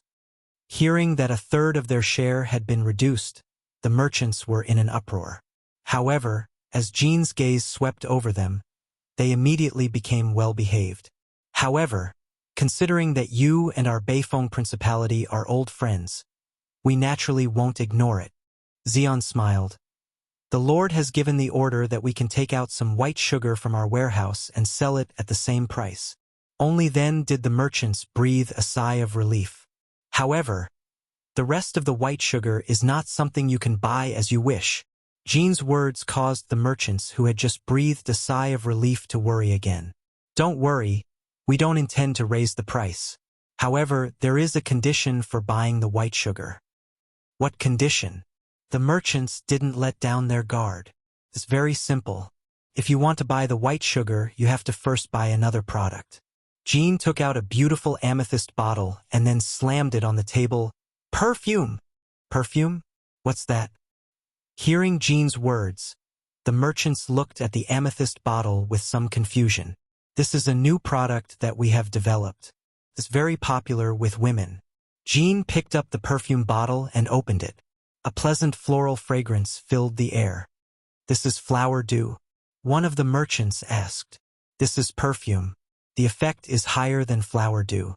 The fragrance is stronger and lasts longer, Jean said with a smile. Then, Sir Jean, how much is this perfume? And how much is the share of white sugar after buying the perfume? Another merchant asked. The price of a bottle of perfume is 50 kinner. You can buy half a kilogram of white sugar. Sir Jean, this price is a little high. 50 kinner. It's much more expensive than flower dew. One bottle can only buy half a kilogram. That's too little. This is the Lord's decision. I have no right to change it. If you don't want to buy it, then don't buy it. We can't force you to buy it. We, the northern town city, are honest merchants. We definitely won't force you to buy or sell. Jean said righteously. When the merchants heard Jean's words, they were speechless. What was that saying again? I've never seen such a shameless person before. This time, there are only 2,000 bottles of perfume, so there's only 2,000 kilograms of white sugar. Buy it if you've made up your mind. Sir Jean, I want to buy 200 bottles of perfume and 200 kilograms of white sugar. I want 100 bottles of perfume and 100 kilograms of white sugar. I also want 100 bottles of perfume and 100 kilograms of white sugar. After hearing that there were 2,000 kilograms of white sugar, these people didn't delay any longer. They all shouted that they wanted to buy it. The 2,000 bottles of perfume were sold out. After completing the transaction, Jean excitedly went to report to Su Len. After hearing that the 2,000 bottles of perfume were sold out, Su Len was also very happy. He ordered the factory to start production. Su Len was very confident in the perfume. When the next time came, these people would probably rush to buy it. The construction of the new city had begun. Currently, there were more than 3,000 people living nearby. When the construction of the new city began, some merchants came here to establish a foothold. When Su Len arrived, the entire construction site was in full swing. It was a scene of prosperity. The scale of the new city was directly built to accommodate 50,000 people. Now that the northern town city had enough manpower, they didn't have to build it step by step like before. They could complete it in one go. The new city was built according to the blueprint. The first things to be built were the residential buildings and the city walls. These two buildings would be completed before winter. The construction of the entire city was quite boring. This time, for the construction of the new city, all kinds of materials were prepared. There were a lot of bricks. After this period of development, the brick factory in the northern town city had expanded again. The production had more than doubled. With bricks, the amount of work could be reduced. At least, they didn't have to use soil to build. If this work was done by an ordinary lord, except for the city lord's mansion, the other places would probably use soil. This way, the construction time would be greatly increased. Very few people would use a lot of bricks to build the city walls. As for ordinary houses, they were directly built with soil and wood. Only the rich merchants and nobles would use bricks. Most of the city walls were wrapped with a layer of bricks on the outside and rammed earth on the inside. The strength of this kind of city wall was lower than bricks. However, if the rammed earth city wall was strictly made according to the rules, the city wall's hardness wouldn't be bad. However, very few nobles would do so. Sulen naturally wouldn't skimp on the work. The construction of the city had strict standards. Only a rich person like him would use a lot of bricks. Sulen even planned to use mud to stone to fuse all the bricks into a whole city after these city walls were built. In the royal city of Florence. Since King Henry was seriously ill, the atmosphere in the city had become more and more strange and tense. The most likely to obtain the throne were the eldest prince and the second prince. The two of them controlled nearly 80% of the entire city's forces, and the rest was controlled by various nobles. Less than 10% of the army was controlled by the third prince. At this time, the third prince, Daniel, was listening to his subordinates report with a gloomy face. "You mean His Majesty has been in a coma for 2 days?" "Yes. The eldest prince and the second prince's men have surrounded the palace and don't allow anyone to get close. We also got some information from several nobles. Go and call the Shadow Walker." The third prince, Daniel, clenched his fist and slammed it on the desk, leaving a deep dent on the hard desk. He hadn't seen the king for more than a month. The eldest prince and the second prince cooperated very tacitly and blocked all the other princes except for them. Daniel knew that they had even made a private decision to imprison or put the others under house arrest before making a move. This was to prevent others from picking the fruits of their labor while the two of them were fighting until the victor was decided. Just outside his mansion, there was always someone watching him. "Sir." A figure shrouded in darkness appeared in the room. Immediately spread the news that the eldest prince has the support of the wizards. "I must let my good second brother know. This way he will be scared and panic, and it is very likely that he will act first at all costs. As long as they start a war, no matter who wins or loses, they will suffer heavy losses. This is my chance. They already control more than 70% of the power in the city. If we let them continue, we won't even have a chance to survive. Get people ready. Once one side becomes weak, help the other side and weaken their strength as much as possible. My father doesn't have much time left. Only I am qualified to inherit that position."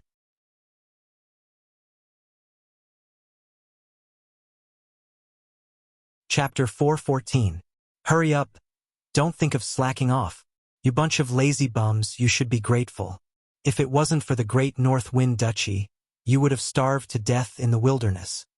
A kobold shouted at the other kobolds and goblins with a whip in his hand. Yes, I'm talking to you. Don't slack off or I'll cancel your food for today. Also, the kobolds in your group will have their food reduced by half. Hurry up. This section of the wall must be completed before dinner, or else you won't have any food left. The kobolds who were being reprimanded sped up their work when they heard that they wouldn't have any food to eat. Even the kobold who had slacked off earlier did the same. If he completed the task today, he would at least get some leftovers. If he didn't, he would probably be beaten to death by the kobolds in his group. This was not impossible. One had to know that it was normal for 1 or 2 kobolds to die in the wilderness. Buttface, don't be so harsh. As long as they can complete 80% of the work, they'll be allowed to eat. A human supervisor beside him said with a smile, You're right, Lord Boar. You're too kind. Your glorious image is a role model for us to follow. No matter how hard we lowly kobolds work, we can't compare to you. Buttface immediately turned into a bootlicker. His flattery made people blush. If you ask me, we should be stricter towards these kobolds. Otherwise, they won't know how hard it is for them to work. If it wasn't for our North Wind Duchy, these kobolds would have frozen to death when winter came. The North Wind Duchy saved them. I'm guiding them to repay the debt of gratitude. Sulen stood on a high ground and naturally noticed the situation not far away. The practice of using kobolds and goblins as supervisors was from the experience gained during the construction of the North Town. Compared to the humans, these kobold and goblin supervisors were very capable. Compared to the humans, these kobold and goblin supervisors were more demanding. The construction progress was usually 15% to 20% faster. Of course, there was another advantage. This practice placed the humans in the position of arbitrators. The ones oppressing the kobolds and goblins were their own supervisors and had nothing to do with the humans. If the supervisors were too oppressive, the humans could remove the supervisor and slightly improve the treatment of the kobolds and goblins. Then, they would continue to be oppressed and exploited. From the North Town to now, the humans were very familiar with this process. "Your Excellency! Your Excellency!" A young man dressed as a messenger shouted and rushed to the construction site. "Stop!" Just when he was 10 meters away from Su Luin, 2 soldiers of the formation breakers stopped him. "I have urgent news for you, Your Excellency." After the messengers of the messenger was the messenger's messenger, and the seal and the wax on it was undamaged. Only then did the messengers ofs pass. Ofs the messenger. Of the seal and wax of Tites. Teat. Est of T. Teat. Teat. Teat. Teat. Teat. T. Teat. S. T. S. Ask. Got it. Sulen turned and left the construction site with his men. He left a few people to pack up. The others followed Sulen back to the North Town. The letter didn't say too much. It only told Sulen that something had happened in the Florentinus, and asked him to go back as soon as possible. Although the letter didn't explain exactly what had happened, Sulen had some guesses in his heart. The king of Florence was not young. When Sulen was still in the south, he had heard that the king's health was not very good. Now that he was told that something had happened in this, wasn't the reason obvious? Could it be that the king knew he was about to pass away, and for the sake of a smooth transition of power, he deliberately asked Sulen to support him? Sulen pondered in his heart as he rode to the North Town. It was already afternoon when he arrived at the North Town. Sulen rushed all the way back. After entering the city, he went straight to the palace without delay. Phyllis had been waiting anxiously in the palace for a long time. When she saw Sulen coming back, she immediately threw herself into Sulen's arms. She couldn't hold back the tears in her eyes anymore. "Sulen, my father is seriously ill and in a coma." "Phyllis, don't worry too much. There are several bishops and pastors in the capital. They will help." Sulen comforted Phyllis as he patted her on the back. In fact, even Su Luin himself didn't believe it. Although priests could heal injuries, they didn't have a good way to deal with birth, old age, illness, and death. King Henry's life should be coming to an end, and magic would basically be useless unless the gods intervened. Or rare treasures such as the Fountain of Youth or the Fountain of Life appeared. Otherwise, he could only die bit by bit. "Sulen, I want to go back and see my father and mother. Can you come with me?" Phyllis raised her head and said with tears in her eyes, "It's okay. I'm here. We will go to the capital as soon as possible." Sulen reached out and wiped away Phyllis's tears. "Okay, thank you." Because they needed to go to the capital as soon as possible, Sulen and Phyllis didn't bring too many people. There were barbarian guards, spear guards, and human and half-elf archers. There were a total of 200 people. This time, only Sulen and Phyllis went with them. Hathaway and Chris stayed in the North Town to take care of all kinds of things. Originally, Sulen planned to use the teleportation circle to go directly. However, he didn't have the coordinates of the capital of Florence. If he used the teleportation circle forcefully, there would be a big error. Therefore, he had to bring many guards with him on horseback. It would take less than 20 days to go from the North Town to the capital of Florence. They didn't bring much supplies, and each of them rode 2 horses. Of course, they were fast. It took Phyllis more than a month to go from the capital to the North Town. Of course, if Sulen and Phyllis rode the Pegasus directly, it would probably take them 1 or 2 days to get there. After arranging things in the North Wind Duchy, Sulen set off with Phyllis. The 200 soldiers followed them and left the north town.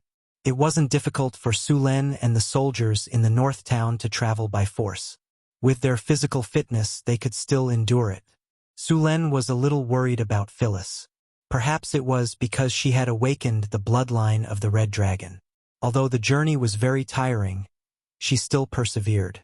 Just as Sulen and the others were moving toward the capital of Florence, Marquis Savoy, who was far away in Calt, also received the news that King Henry was seriously ill. He knew more than Sulen. As someone who also had the right to inherit the kingdom and wanted to replace the Henry family as the new royal family, Marquis Savoy paid more attention to the capital than anything else. Not only did he know that King Henry was seriously ill, but he also knew that the two princes were rubbing their hands together and preparing to kill each other. Henry is finally going to die.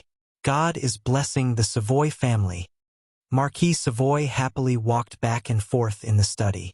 His excitement was indescribable. He took a few steps to the wine cabinet next to him, took down a bottle of precious Helen wine, and poured himself a glass. The bright red wine emitted a rich wine aroma. Savoy smelled it a little intoxicated. He then took a sip and lay down comfortably on the sofa next to him. This old fox must be regretting it to death. Savoy chuckled. You were able to get Duke Northwind to support you last time. What can you do now that your two sons are fighting each other? When both sides are injured, it will be the time for the Savoy family to rise. I really have to thank Duke Northwind. His potion made me a dozen years younger and made me a legend. Chaos, chaos. I will clean up the mess when the time comes. That will be the day when the Savoy family replaces the Henry family as the new royal family of the kingdom. Knock, knock, knock. A series of knocks on the door interrupted Marquis Savoy's reverie. Come in, Marquis Savoy said in a good mood. Father, the army has gathered and is on standby, Vader said respectfully. You've done well. This is the best opportunity for the House of Savoy. Once we move into the capital and replace the Henry family, you will be the first heir of the Kingdom of Florence. The Marquis of Savoy said excitedly. Vader was also very excited when he heard his father's words. With his father's words, he didn't have to worry about his brothers fighting for the throne. However, he couldn't let his guard down. It would be best if he could find an opportunity to send his brothers away. Only then would he be absolutely safe. However, Vader didn't realize that his father, Marquis Savoy, had successfully become a legendary warrior. According to the lifespan of a legendary master, although a warrior's lifespan wasn't as long as a spellcaster's, it was still 200 years. In other words, as long as he wasn't killed, he could sit on the throne for 150 years. As the heir of the Marquis of Savoy, Vader could only wait patiently for 150 years. No, he couldn't wait that long. Vader was just a warrior. He might not even be able to endure 50 years, let alone 150 years.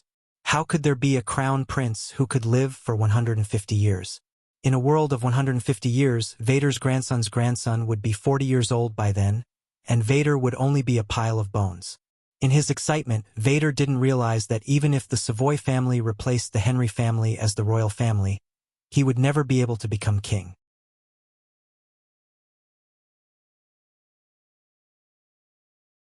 Chapter 4:15. Father, what do you plan to do with the Duke of Northwind? Vader asked softly. When I attended the founding ceremony of the Northwind Duchy, the Duke of Northwind was not only a legendary knight, but he also had a legendary witch as his partner.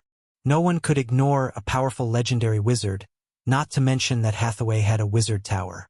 Sulen did not deliberately hide information about Hathaway, so after the founding of the Northwind Duchy, information about Hathaway had already spread. She was a legendary wizard and a witch at that. There weren't many wizards in the first place, and even fewer legendary witches. Many wizards believed that the children of wizards and wizards had a higher chance of becoming a wizard. Although there was no direct evidence for this, if the parents were wizards, the chances of the children having the potential to become a wizard were very high. Among the wizards, the number of witches had always been lower than the number of wizards. Therefore, the requirements for a witch to choose a spouse were relatively high. Moreover, a legendary witch's lifespan was relatively long, far longer than any close combat profession. Therefore, a legendary witch's requirements for choosing a spouse were even higher. Those who were not strong enough would not even be considered. There was a very real problem. When she was still in her prime, her spouse would become old. This was a situation that not many people would accept. As a legendary warrior, Su Len was able to have a legendary witch as his partner. This was very rare in the entire continent. The Duke of Northwind's rise is too fast. Savoy shook his head helplessly. He originally thought that he had the confidence to become the new ruler of the Kingdom of Florence after becoming a legendary. But now it seemed that he still needed the support of the Duke of Northwind. How much do you know about the Duke of Northwind's preferences? Father, according to the information I've gathered, the Duke of Northwind likes beautiful women. His duchesses are all great beauties. Vader said. Apart from that, the Marquis also has a great need for people. Ever since he opened up his territory, he has never stopped migrating. I think if we help him migrate, the Marquis will definitely be moved. With my sister Sandy, even if we can't pull the Duke of Northwind to our side, we can at least keep him neutral. That's a good idea. Marquis Savoy nodded. Then let's do it according to your plan. We can help him immigrate 100,000 people. 100,000 people is nothing compared to the total population of the Kingdom of Florence, especially in the south. Many nobles have a lot of refugees in their territories. These refugees are unstable factors. When we send them all to the North Wind Kingdom, those nobles will definitely welcome us to help them solve the hidden dangers in their territories. Yes, Father. Vader nodded. In a magnificent mansion in the royal city of Florence. What did you say? A man in luxurious clothes with a cold face listened to his subordinate's report. You're saying my brother has the support of a high-grade magus? How was this possible? Aren't wizards supposed to be neutral? Didn't they not participate in the change of royal authority in the secular world? Why would he support my brother? Could it be that they've changed? Damn it! What benefits did my brother promise those adepts to make them make an exception and support him? I knew it. I shouldn't have reached a tacit agreement with him. I had to seize the opportunity to finish him off from the very beginning. No, I can't just sit there and wait for death. I have to make a move in advance. This good brother of mine is really scheming. He used a set of words to temporarily stabilize me and let me wait for Father to return to the kingdom of heaven. When that time comes, he can directly ascend to the throne with the support of the Magi. He can sit on the throne without spending a single soldier, and I can only be like a stray dog, chased back to my territory. Immediately send someone to contact the Duke of Northwind. I have to get his support. Otherwise, I have no chance at all. Doesn't he want to migrate? When I ascend to the throne, I'll give him 100,000 migrants. Oh right, there's also my mother and sister. I heard that my sister is very favored by the Duke of Northwind.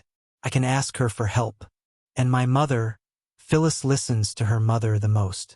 I can ask her for help. Immediately send someone to prepare a carriage. I want to go to the palace to see my mother. Hearing his words, a middle-aged man beside him slowly said, Your Highness, it's not that we don't have a chance now. As you said, the eldest prince still doesn't know that we already know that he has the support of the Magus. The eldest prince should still be waiting for His Majesty to return to the kingdom of heaven before making a move. We can make a move before that and catch him off guard. As long as the plan is good, there's still a chance to kill the eldest prince. As long as we succeed in killing the eldest prince, the throne will naturally be yours, Your Highness. Of course, you still have to contact the Duke of Northwind. As long as the Duke of Northwind recognizes you after you ascend to the throne, then it can be said that there's no chance of failure. Let's go and prepare first. I'll go to the palace to see my mother and ask her for help. Now that my brother has the support of the Magus, there's no chance of a direct confrontation. I can't let go of this chance. Su Len didn't know that he was now in high demand, and several families wanted his support. He was now rushing towards the kingdom of Florence with a group of people. The road from the northern city to the Blackstone Fortress was very normal. Although there were no roads, there were still many bandits and monsters in the wilderness. However, as soon as they saw the flag of the northern city and the 200 soldiers, they quickly ran away. They were afraid that they would be killed by the soldiers of the northern city. The journey, which was more than half a month long, was very boring. Sulen had no choice but to focus on learning spells. Then, he would camp at night and explore the origin of life with Phyllis. Since he still had to hurry, he would only try it once every time, just in case Phyllis couldn't make it the next day. Now that he had the abilities of erudite and encyclopedic knowledge, his learning speed was very fast. He was now supplementing all kinds of wizard knowledge. After continuous learning, his knowledge was no worse than that of the orthodox wizards who had been learning wizard knowledge since young.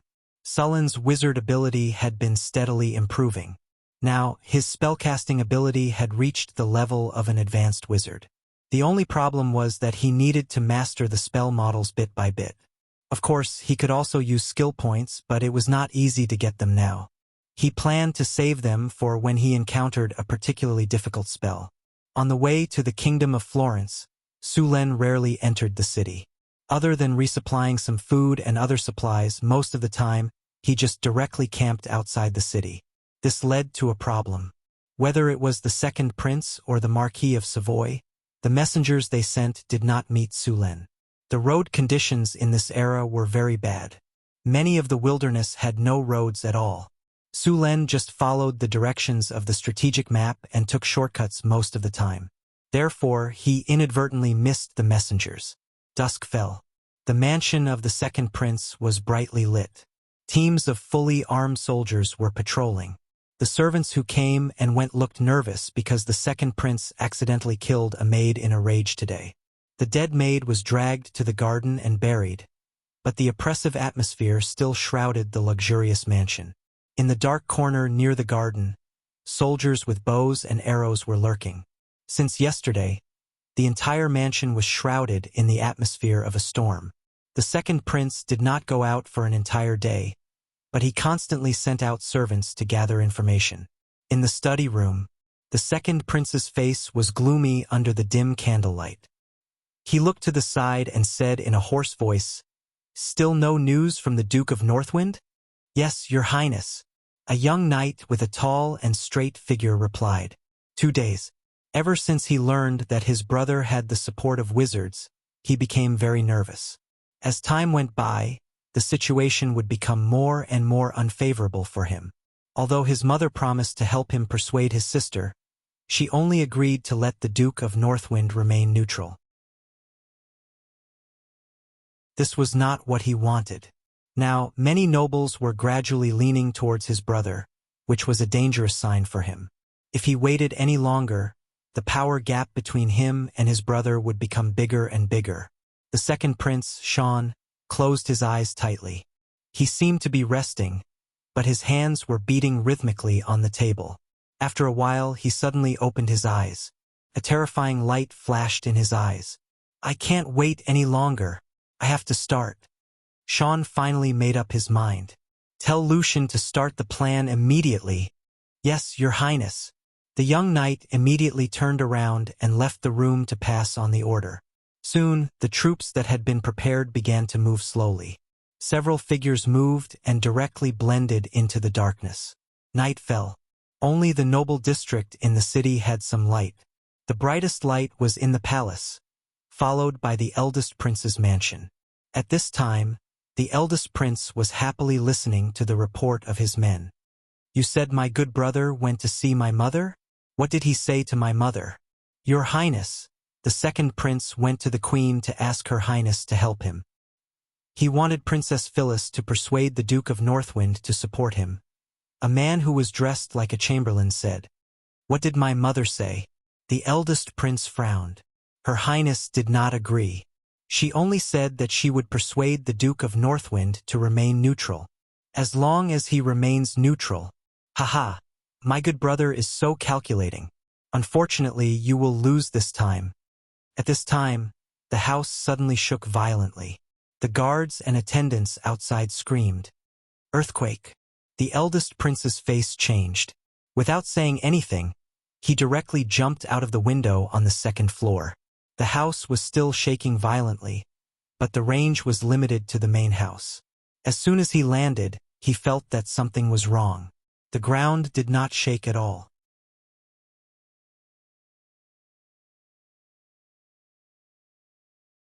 Chapter 4:16. Something's not right. The moment Cecil landed on the ground, he felt that something was wrong. The surrounding houses did not shake at all. Only the house he was in had collapsed. With a dull thud, the house in front of him collapsed into a pile of rubble.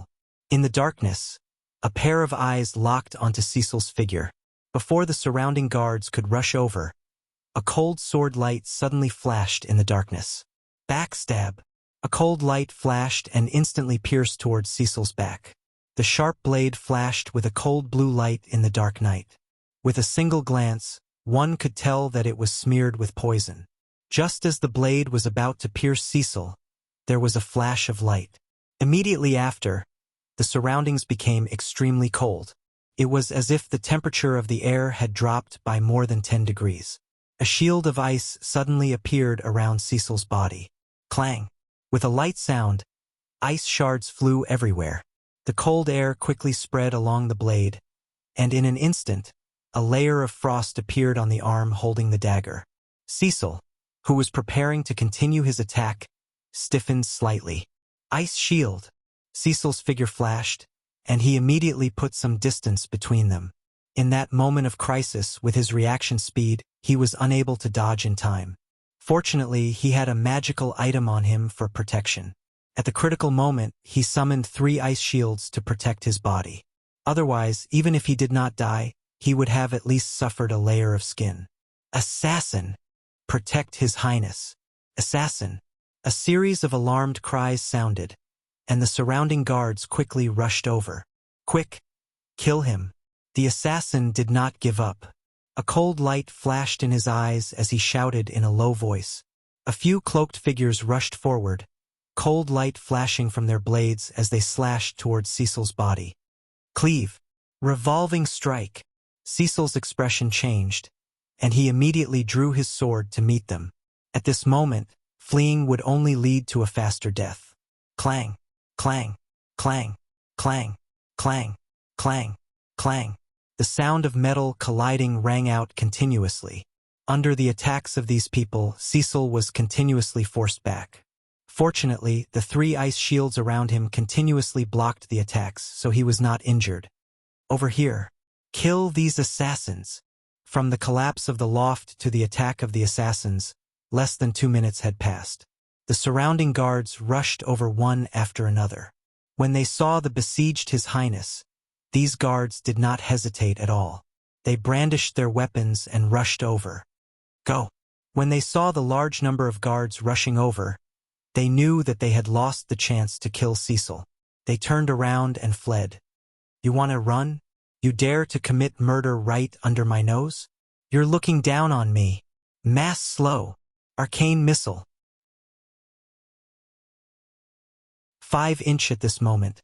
A man in a sorcerer's robe let out a cold snort, and beams of spiritual light flashed one after another. A spiritual light quickly spread out in the darkness. The fleeing assassins only felt as if their bodies had sunk into a quagmire in an instant, their running speed greatly reduced. At the same time, a dozen arcane missiles flew towards them from the darkness. These arcane missiles emitted a faint magic light and were very fast. In just an instant, the arcane missiles hit these assassins. Although the arcane missile was not a high-level spell, its power was still very strong. The power of these arcane missiles was slightly inferior to the power of pistol bullets. The moment they hit the target, they broke the arm of one of the assassins. Following the attack of a dozen arcane missiles, several assassins wanted to dodge, but their bodies were shrouded by the slow spell. They could only watch as the arcane missiles hit them one after another. Bang, bang, bang. The arcane missiles hit them one after another, and their bodies were blown away like sandbags under the attack of the missile force field. The attack of the rogues was powerful, but the defense of their bodies was really mediocre. After being swept by many egg-sized arcane missiles, their bodies were fractured all over, and their internal organs were injured by these missiles. Before they could struggle to stand up, the guards had already rushed up and were about to kill these assassins. "Keep them alive!" A middle-aged man who looked like a general stopped the guards' actions.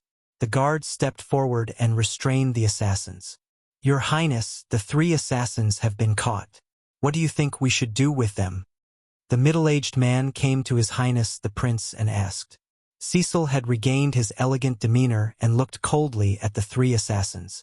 "Take them to the dungeon and interrogate them. I want to know who the mastermind behind this is." "Yes."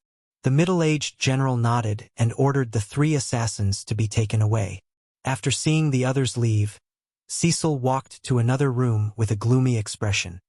"Immediately send someone to investigate who was on guard duty tonight.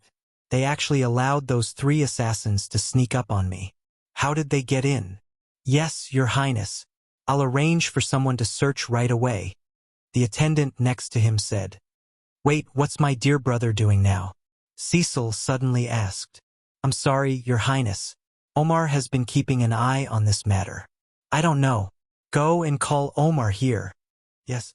However, just as the attendant was about to leave, a guard hurried in. "Your Highness, bad news. I've just received news that the barracks outside the city have just been attacked. Please support us." "What?" Cecil stood up instantly, and the chair behind him fell back with his movement. "What is James doing? What is he doing? Didn't I tell him to be on guard?" Cecil said angrily. "What's the situation with the army now?"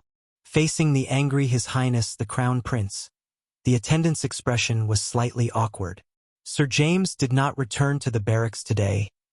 "Did not return to the barracks? Where did he go?" Cecil was slightly stunned. Then, as if he had thought of something, his expression became even angrier. "Did he go to the women's brothel again?" "Yes. Yes, Your Highness. Find him immediately and let him return to lead the army." Cecil took a deep breath and forcibly suppressed his anger. Following the assassination of the Crown Prince Cecil, the second Prince Sean launched his forces to launch an attack. For a moment, the forces that belonged to the Crown Prince were attacked. Even if they did not succeed in killing the Crown Prince, as long as the army in his hands was destroyed, it would be acceptable. Without the support of the army, even if he had the support of the wizards, he would not be able to sit on the throne. When that time came, it would be up to him. If his stupid brother could get the support of the wizards, there was no reason why he could not. In another corner of the royal city, the 3rd Prince Daniel stood on the upper floor and quietly looked into the distance. At this moment, a graceful figure appeared behind him, and a soft and boneless arm wrapped around his neck like a snake. "My little cutie, are you satisfied with my arrangements?" A delicate face appeared on his shoulder. It was the Pleasure Devil. The Pleasure Devil stuck out her tongue and gently licked his earlobe. Then, she blew a breath. Daniel's body trembled slightly, and his breathing became more rapid. Forcibly diverting his attention, Daniel took a deep breath and said, "Control your strength. Let them fight until both sides are injured. Don't let either side gain the upper hand. Then, I will clean up the mess. Don't worry. When have I ever let you down?" The Pleasure Devil smiled slightly, and then rubbed her body against his. "So late. Little cutie, we should rest." As she spoke, she pulled Daniel into the room. Ever since the second prince launched his attack, the entire royal city had inevitably fallen into chaos. Although the second Prince Sean had the upper hand in the beginning, and for a time the Crown Prince's army was in a mess. Just as the second prince's army was about to completely wipe out the Crown Prince's army in one go, their camp suddenly caught fire. James, who had just climbed out of his bed, led a few hundred cavalrymen to attack the Crown Prince's army from behind. He even led his men to stab the Crown Prince's anus. Although they had just won the battle, the second prince's army was also very tired. Moreover, during the pursuit, the army had long lost its formation. After being attacked by hundreds of cavalrymen from behind, the army almost collapsed directly. The opportunity to wipe out the enemy in one go was gone. By the time they recovered, the Crown Prince's army had also recovered from the blow of defeat. At this point, the two sides could only fight force with force. When Su Luan took Phyllis and 200 troops of Beifeng Principality to Yunwu City, a battle had just ended around Yunwu City. What's going on? Why is there an army fighting in Royal City? Has the enemy already reached here? Seeing the scene in front of him, Su Len was a little puzzled. No, these people are the army of the Kingdom of Florence. After taking a closer look at the battlefield, Su Len was even more puzzled. Su Len asked people to catch 2 soldiers back and ask them. Finally, he figured out that the Crown Prince and the Second Prince were fighting for the throne. Before Su Len arrived, the two had been fighting for a while. Because of the war, the originally prosperous royal city had become dilapidated. There were scattered soldiers everywhere. It was obvious that the two sides could no longer control the development of the situation. Where is Cecil now? After understanding the situation, Phyllis asked with a gloomy face. I don't know. I heard that he was killed by the Second Prince. A soldier said. What? Phyllis's face changed. What about Sean? He's there. I don't know. The two soldiers shook their heads. What about my father? How is His Majesty? I don't know. Don't worry about them. Let's go into the city first and restore order in the city. Su Len looked at the chaotic city in front of him and frowned. Okay, let's go into the city first. I'll go to the palace to see my father. Phyllis had a bad feeling in her heart. Everyone, get ready for battle. At Sullen's order, the army of Beifeng Duchy immediately quieted down. A murderous aura spread from the army of only 200 people.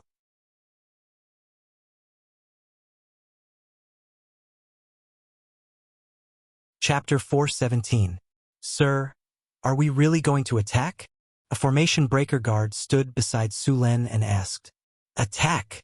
If they resist, kill all those who resist. Su Len said coldly. Yes. The formation breaker guard immediately turned around and began to reorganize his army. Although Su Len only brought 200 people this time, he was still confident that he could flatten all the troops here. The average strength of the troops he brought this time was at the 3rd grade. It could be said that no other country's army would be so extravagant. In the armies of other countries, 3rd grade professionals were usually middle to high-level generals.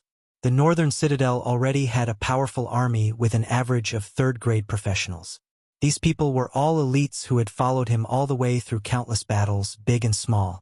Against the army of Florence, it could be said that they were completely flattened. The gate of the Northern Citadel was right in front of them. The army of the Northern Wind Principality was all riding horses. They were very fast and only took a few minutes to push near the gate. The sudden approach of the army made the defenders of the city panic. At this time, 2 barbarian warriors quickly rushed toward the gate. The 2 barbarians ran while roaring at the sky. At this time, something happened that shocked the defenders. The 2 barbarians' originally tall and strong bodies were like balloons. They swelled up again and turned into 2 small giants in the blink of an eye. Seeing the 2 barbarians turn into giants, the defenders' faces changed greatly. They immediately wanted to attack, but it was too late. The 2 barbarians rushed to the gate in a few steps and then jumped up from the left and right. The giant axes in their hands instantly cut off the chains of the drawbridge. Boom! The heavy drawbridge fell with a loud bang. The 2 barbarians didn't stop at all. They waved their giant axes and rushed toward the gate. Rumble! There was a violent collision sound. Accompanied by the violent shaking of the gate, a large amount of sand and stone fell from the top of the gate. After the barbarians activated God's descent, their strength had increased to around 40 points. Combined with their size and berserk, they were simply 2 demolition machines. The 2 barbarians hammered at the city gate, and the city walls of Florence couldn't withstand a few hits. With a loud bang, the heavy gate was violently smashed open by the 2 barbarians. Seeing the city gate open, the soldiers of the Duchy of North Wind immediately began to charge. Occupy the city gate. Su Len took the lead and rushed into the city. The soldiers guarding the city were scared out of their wits when they saw the 2 barbarians easily smash the city gate open. They turned around and fled into the city. The city gate was easily occupied by Su Len. Sullen's cold eyes scanned the surroundings. Seeing that there were no other troops around, he ordered, after entering the city, do not kill prisoners, do not attack civilians, do not rob property, do not rape women. Anyone who dares to disobey will be killed without mercy. Cain, your subordinate is here. A guard of the capture barracks stepped forward and responded. Lead a group of men to protect Phyllis and follow her instructions to the palace. Understood. Hanson, your subordinate is here. Take some men and set up a defensive line here. Guard the city gate. Yes, sir. The rest of you, follow me into the city. As the order was given, the army of the northern citadel immediately set off. The royal city of Florence had fallen into chaos at this time. The continuous days of war had turned the outer city into a mess. There were defeated soldiers everywhere. After these defeated soldiers lost control, they burned, killed, and looted. The entire city was out of control. Seeing this situation, Su Len did not hesitate at all and immediately ordered an attack. How could these scattered soldiers be a match for the army of the Duchy of Northwind? They were killed as soon as they came into contact. The rest of the soldiers were so scared that they turned around and fled. However, how could those with 2 legs outrun those with 4 legs? The soldiers of the Duchy of Northwind chased after these scattered soldiers and killed them. Then Su Len pushed forward and killed all the scattered soldiers in his path. In less than an hour, Su Len had taken control of a quarter of the city. Just as Su Len was clearing out the rebels in the city, the nobles finally reacted. Soon, an army of nobles' private guards was assembled. After this army was assembled, they came to the outer city. Who are you? A noble who was mostly a knight shouted loudly. My lord is the master of the Duchy of Northwind, Duke Su Len of Northwind. A barbarian next to him answered under Sullen's signal. After hearing the barbarian's voice, there was a slight commotion in the army opposite. Sullen's name was very famous in the kingdom of Florence. Where are Cecil and Sean? Let them out. Su Len stepped forward and shouted loudly. I'm sorry, Sir Su Len. My 2 brothers have died in the previous battle. A young noble walked out and said, I'm Daniel, the 3rd son of His Majesty the King. Not long ago, my 2 brothers fought for the right to inherit the throne. In the end, both of them died in battle. We were discussing how to deal with the aftermath. We didn't expect the Duke to come. On behalf of the nobles of Florence, I welcome your arrival. Su Len looked at the young noble in front of him. The other party was handsome, only slightly inferior to himself. He had a strong body, wore a gorgeous silk robe, and had a long sword at his waist. There was a faint evil aura around him. The aura was similar to the little succubus Chris's, but there was a big difference. However, Su Len could be sure that the aura came from the lower planes. Things did not seem to be as simple as he had imagined.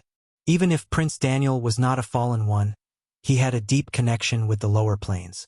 Things were getting interesting. 2 powerful elder brothers fought for the throne and fought to the death. In the end, when the victor was about to be decided, they were both killed by the 3rd brother.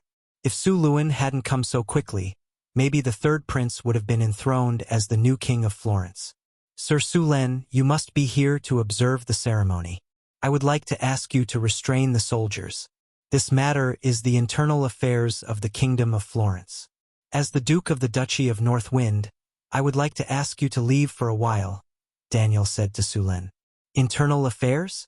My wife is the daughter of the King of Florence, the Princess of the Kingdom of Florence. Naturally, she is qualified to participate in the internal affairs of the Kingdom of Florence. Su Len smiled slightly and said, Moreover, I feel that a fallen one like you should stay away from here. Fallen one? What's going on? The surrounding nobles were discussing. Daniel's face changed, and he immediately scolded, Nonsense! I am now the first heir of the Kingdom of Florence. You are slandering me, blatant slandering. You know best whether it is true or not. Su Len sneered and said, You were the one who started the war between Cecil and Sean, right? Demons preferred simple and crude places, and rarely used schemes and tricks. Now that the palace had become like this, Su Len immediately thought of the devils, who were also creatures of the lower planes. Compared to the simple and crude demons, the devils preferred to play with schemes and tricks. They liked to completely destroy the hopes of those people when they were about to succeed, and then pluck the souls that had been tempered like ripe fruits. Everything in front of him was probably the devil's masterpiece. Scout the camp. A spiritual light shot out from Sullen's body and instantly hit Daniel, who was not far away. The next second, a blood-red spiritual light suddenly rose from Daniel's body. When the surrounding nobles saw it, their faces changed greatly, and they all stepped back. In the blink of an eye, there was a large empty space around Daniel. These nobles naturally knew what that red aura represented. Although many nobles used detection spells to test the aura and found that it was biased towards evil, judging from the situation just now, such a dazzling red aura was very likely to be a fallen one. Fallen ones were the people who had signed a contract with creatures of the lower planes, such as demons, devils, and other monsters, and obtained their power. Every time a fallen one appeared, it would cause very serious consequences. Now, the first heir of the Florentine royal family was actually a fallen one. If this spread out, it would definitely be a big scandal. I didn't expect to be discovered. At this moment, a frivolous voice suddenly appeared and entered everyone's ears. I originally planned to harvest slowly, but now it seems that I have to speed up. You sneaky bastard. Now that I'm here, do you really think you'll succeed? Su Luen laughed coldly. With a flip of his hand, a glazed palace lantern appeared. Break invisibility. A spiritual light flashed from the glazed glass palace lantern. As the spiritual light swept past, a figure that stood out from the rest suddenly appeared among the nobles. She had a tall and slim figure and a curvaceous body. She had long, black hair and an enchanting face. She gave off an incredibly seductive aura. This was the pleasure demon from Bator Hell. How dare you show off your insignificant skill before an expert?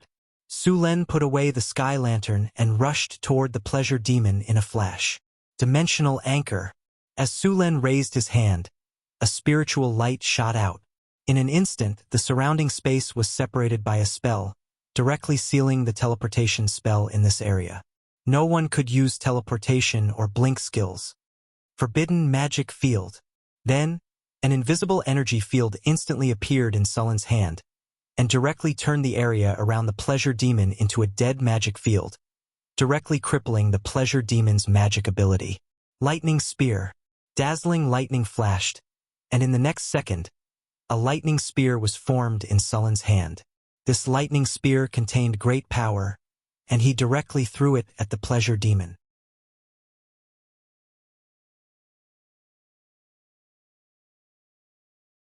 Chapter 418. Pleasure Devils. They were the lords of the sixth layer of the Hell of Bator, the subjects of Glagia. They were different from ordinary devils with ugly appearances. Pleasure devils were extremely beautiful, similar to the succubi of hell. However, they had the bloodline of fallen angels. Their lord, Glagia, was the daughter of Asmodeus, the lord of the Hell of Bator. Compared to other devils, pleasure devils preferred to use seduction to get their enemies to willingly fall into their embrace. Once they reached their target, Glagia would use diseases and toxins to corrode their enemies' bodies and abandon their skeletons in the swamps. The lord of the sixth layer of the Hell of Bator, the Hag Countess, had been killed by her. She even used her corpse to decorate her palace. Compared to other devils, pleasure devils were more stealthy and dangerous. They were one of the few devils that could escape the detection of priests. This pleasure devil didn't descend with her true body. Instead, she used a projection ability to project a portion of her soul force and devil power into the material plane, forming a method similar to the incarnation of a god. Su Len was now a high-ranked legend, and because he had divinity in his body, his attacks carried some characteristics of divine power. Dazzling lightning flashed, and it was as if a sun had suddenly risen in the sky. The eyes of the surrounding nobles were directly pierced by the bright light, and they quickly covered their eyes. The dazzling lightning flashed, and in the next second, it flew towards the pleasure devil. Damn it! Seeing the dazzling lightning, the pleasure devil felt a strong sense of danger, and her expression changed drastically. A wave of evil energy instantly erupted from her body. The nobles near her were enveloped by this evil energy, and their bodies visibly weakened and aged. These nobles who had long been hollowed out by wine and women couldn't resist this evil light at all, and a large number of them died in an instant. Their souls were directly absorbed by the evil light into the pleasure devil's body, and the evil light on her body instantly rose sharply. Asterisk rumble. Asterisk the lightning spear struck the evil aura in front of the pleasure devil, and the lightning and evil light violently exploded. Accompanied by the explosion, a figure flashed and instantly flew into the distance. Trying to run? Too late. A cold glint flashed in Sullen's eyes. He moved and appeared beside the pleasure demon. Since you're here, you don't have to leave. If this had been the infernal plane and the pleasure demon was in her true form, she would have had a chance to escape. But now that she was in the prime material plane, all creatures from the lower planes were suppressed here. Moreover, she was only a soul projection. It would be strange if she could escape. Not good. The pleasure devil felt goosebumps all over her body. She never thought that as a warrior, Su Len would be able to use flash so skillfully. Bang! The storm battle halberd appeared in Sullen's hand. Dazzling lightning appeared on the halberd. As soon as it appeared, he began to attack the pleasure devil. His 50 points of strength was displayed in an instant. The pleasure devil's body that was trying to escape was violently smashed to the ground. Boom! The pleasure devil's body was like a cannonball as it pierced through a 3-story building and crashed heavily onto the ground. If it weren't for the demon's strong physique, she would have lost half her life. Cough! Cough! The pleasure devil's body was severely injured. An evil aura exploded from her body. This evil aura seemed to be a signal for something. Evil aura rose from the bodies of the nobles in the distance. Soul harvest. The evil aura disappeared in a flash. In the next second, many of the nobles began to age rapidly. In just an instant, a young and strong noble turned into an old man with a head full of white hair. It was as if all the life force in their bodies had been sucked away in an instant. Then, souls flew out of their bodies and merged into the pleasure devil's body. Her body was quickly repaired. The pleasure devil's aura that was originally weak was quickly strengthened. Her injuries were also healed in the blink of an eye. Regarding the pleasure demon's actions, Su Luen didn't do anything. He didn't care about those nobles at all. If they died, then so be it. She just helped him clear the way. Su Luen even wanted to give her a medal. After becoming stronger, the pleasure devil did not act rashly. She did not think that she could defeat Su Len. She glared fiercely at him and said hatefully, "I'll remember you. One day, I'll come back for revenge." Surin's arrival had completely disrupted her plans. After all, it hadn't been easy for the Iranese Queen Glacia to send her to the material plane. She'd paid a hefty price to do so. Her plan had been to sacrifice the entire city to the queen, harvest all the souls, and then return to Bator with her bountiful spoils. But now her plan was completely ruined. Even she had to flee back to Bator in a sorry state. What? You still want to live for another chapter? Dazzling lightning flashed as the storm war halberd pierced towards the pleasure devil. The space around the pleasure devil was locked down. She could only brace herself and prepare to attack. Lightning hell. Lightning spear. Lightning strike. A powerful energy burst out from Su Luen's body in an instant and directly shrouded the pleasure devil. Then Su Luen's storm-like attacks instantly broke out. The pleasure devil was not good at frontal combat. Under Su Luen's attacks, it could only parry and evade. Although she was also a legend, the gap between her and Su Len was huge. The souls she had just absorbed had greatly increased her strength, but it was only delaying her defeat. Ah! A bolt of lightning as thick as a bucket struck the evading pleasure devil. Not only did the powerful lightning inflict severe damage to her, but it also paralyzed her body for a second. Although this 1 second was short, it was enough for her to die several times in such an intense battle. The Storm War halberd struck the Pleasure Devil's shoulder, and an arm flew out. Su Len did not stop. The Storm War halberd launched more than 10 attacks in an instant, and all of them hit the Pleasure Devil's body. Flesh and blood splattered everywhere. Before the Pleasure Devil could recover from the paralysis, she died on the spot. With the death of the Pleasure Devil, a wave of soul energy emerged. At the same time, the Pleasure Devil's soul shadow appeared. As soon as the evil soul appeared, a repulsive force appeared out of thin air. This was the power of this world. According to the rules of this world, it would directly expel souls from the lower plane. Soul trap.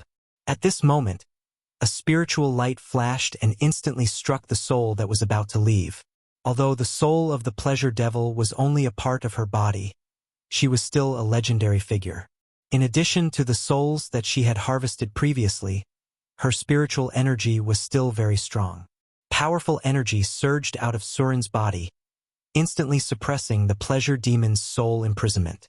Then, to her horror, it condensed into a sparkling and translucent gem, a legendary grade soul crystal. The battle has ended. Congratulations, host. You have obtained an epic victory. Congratulations, host. You have successfully killed a Pleasure Devil. You have received 98,500 experience points. You have received 3 platinum treasure chests. You have received an item, Blood of the Fallen Angel. Congratulations, host. Under your leadership, your army has successfully suppressed the rebellion in San Filto City. You have received 53,600 experience points. You have received 1 platinum treasure chest. You have defeated the devil and quelled the war. You have received 50 favorability from the citizens of San Filto City. Your reputation in San Filto City has reached respected. Your charm has increased by 2. Devil's Temptation. Year 1688 of the Radiant Moon Calendar. In the beginning of September, the king of the Kingdom of Florence was critically ill. The 3 princes began to fight for the right of succession. Under the instigation of the devil, a serious war broke out in San Filto City. The entire city was about to become the devil's nourishment. At this critical moment, you came to the city and successfully killed the Pleasure Devil, saving San Filto City. With the end of the war, your name and your army's fame began to spread throughout the Kingdom of Florence. Your reputation also began to rise throughout the continent. You have received a large amount of reputation. Reputation plus 40. Ding! Congratulations, host. Your experience bar is full. Your level has increased. Your current level is LV27. Congratulations, host. You have received 2 free attribute points, 2 skill points, and a platinum treasure chest. A series of system notifications rang in Sullen's ears. Su Len temporarily did not have time to count the spoils of war. He had just conquered San Filto City, and there were still many things to settle. Hansen. Yes, sir. A strong man stepped forward. Lead your men and immediately gather all the troops in the city. Kill anyone who resists without mercy. Yes, sir. Issue an announcement. From today onwards, San Filto City will be in a state of war. No one is allowed to leave without a pass. At the same time, seal the city and eliminate the remaining enemies. Organize people to clean up the ruins and treat the injured.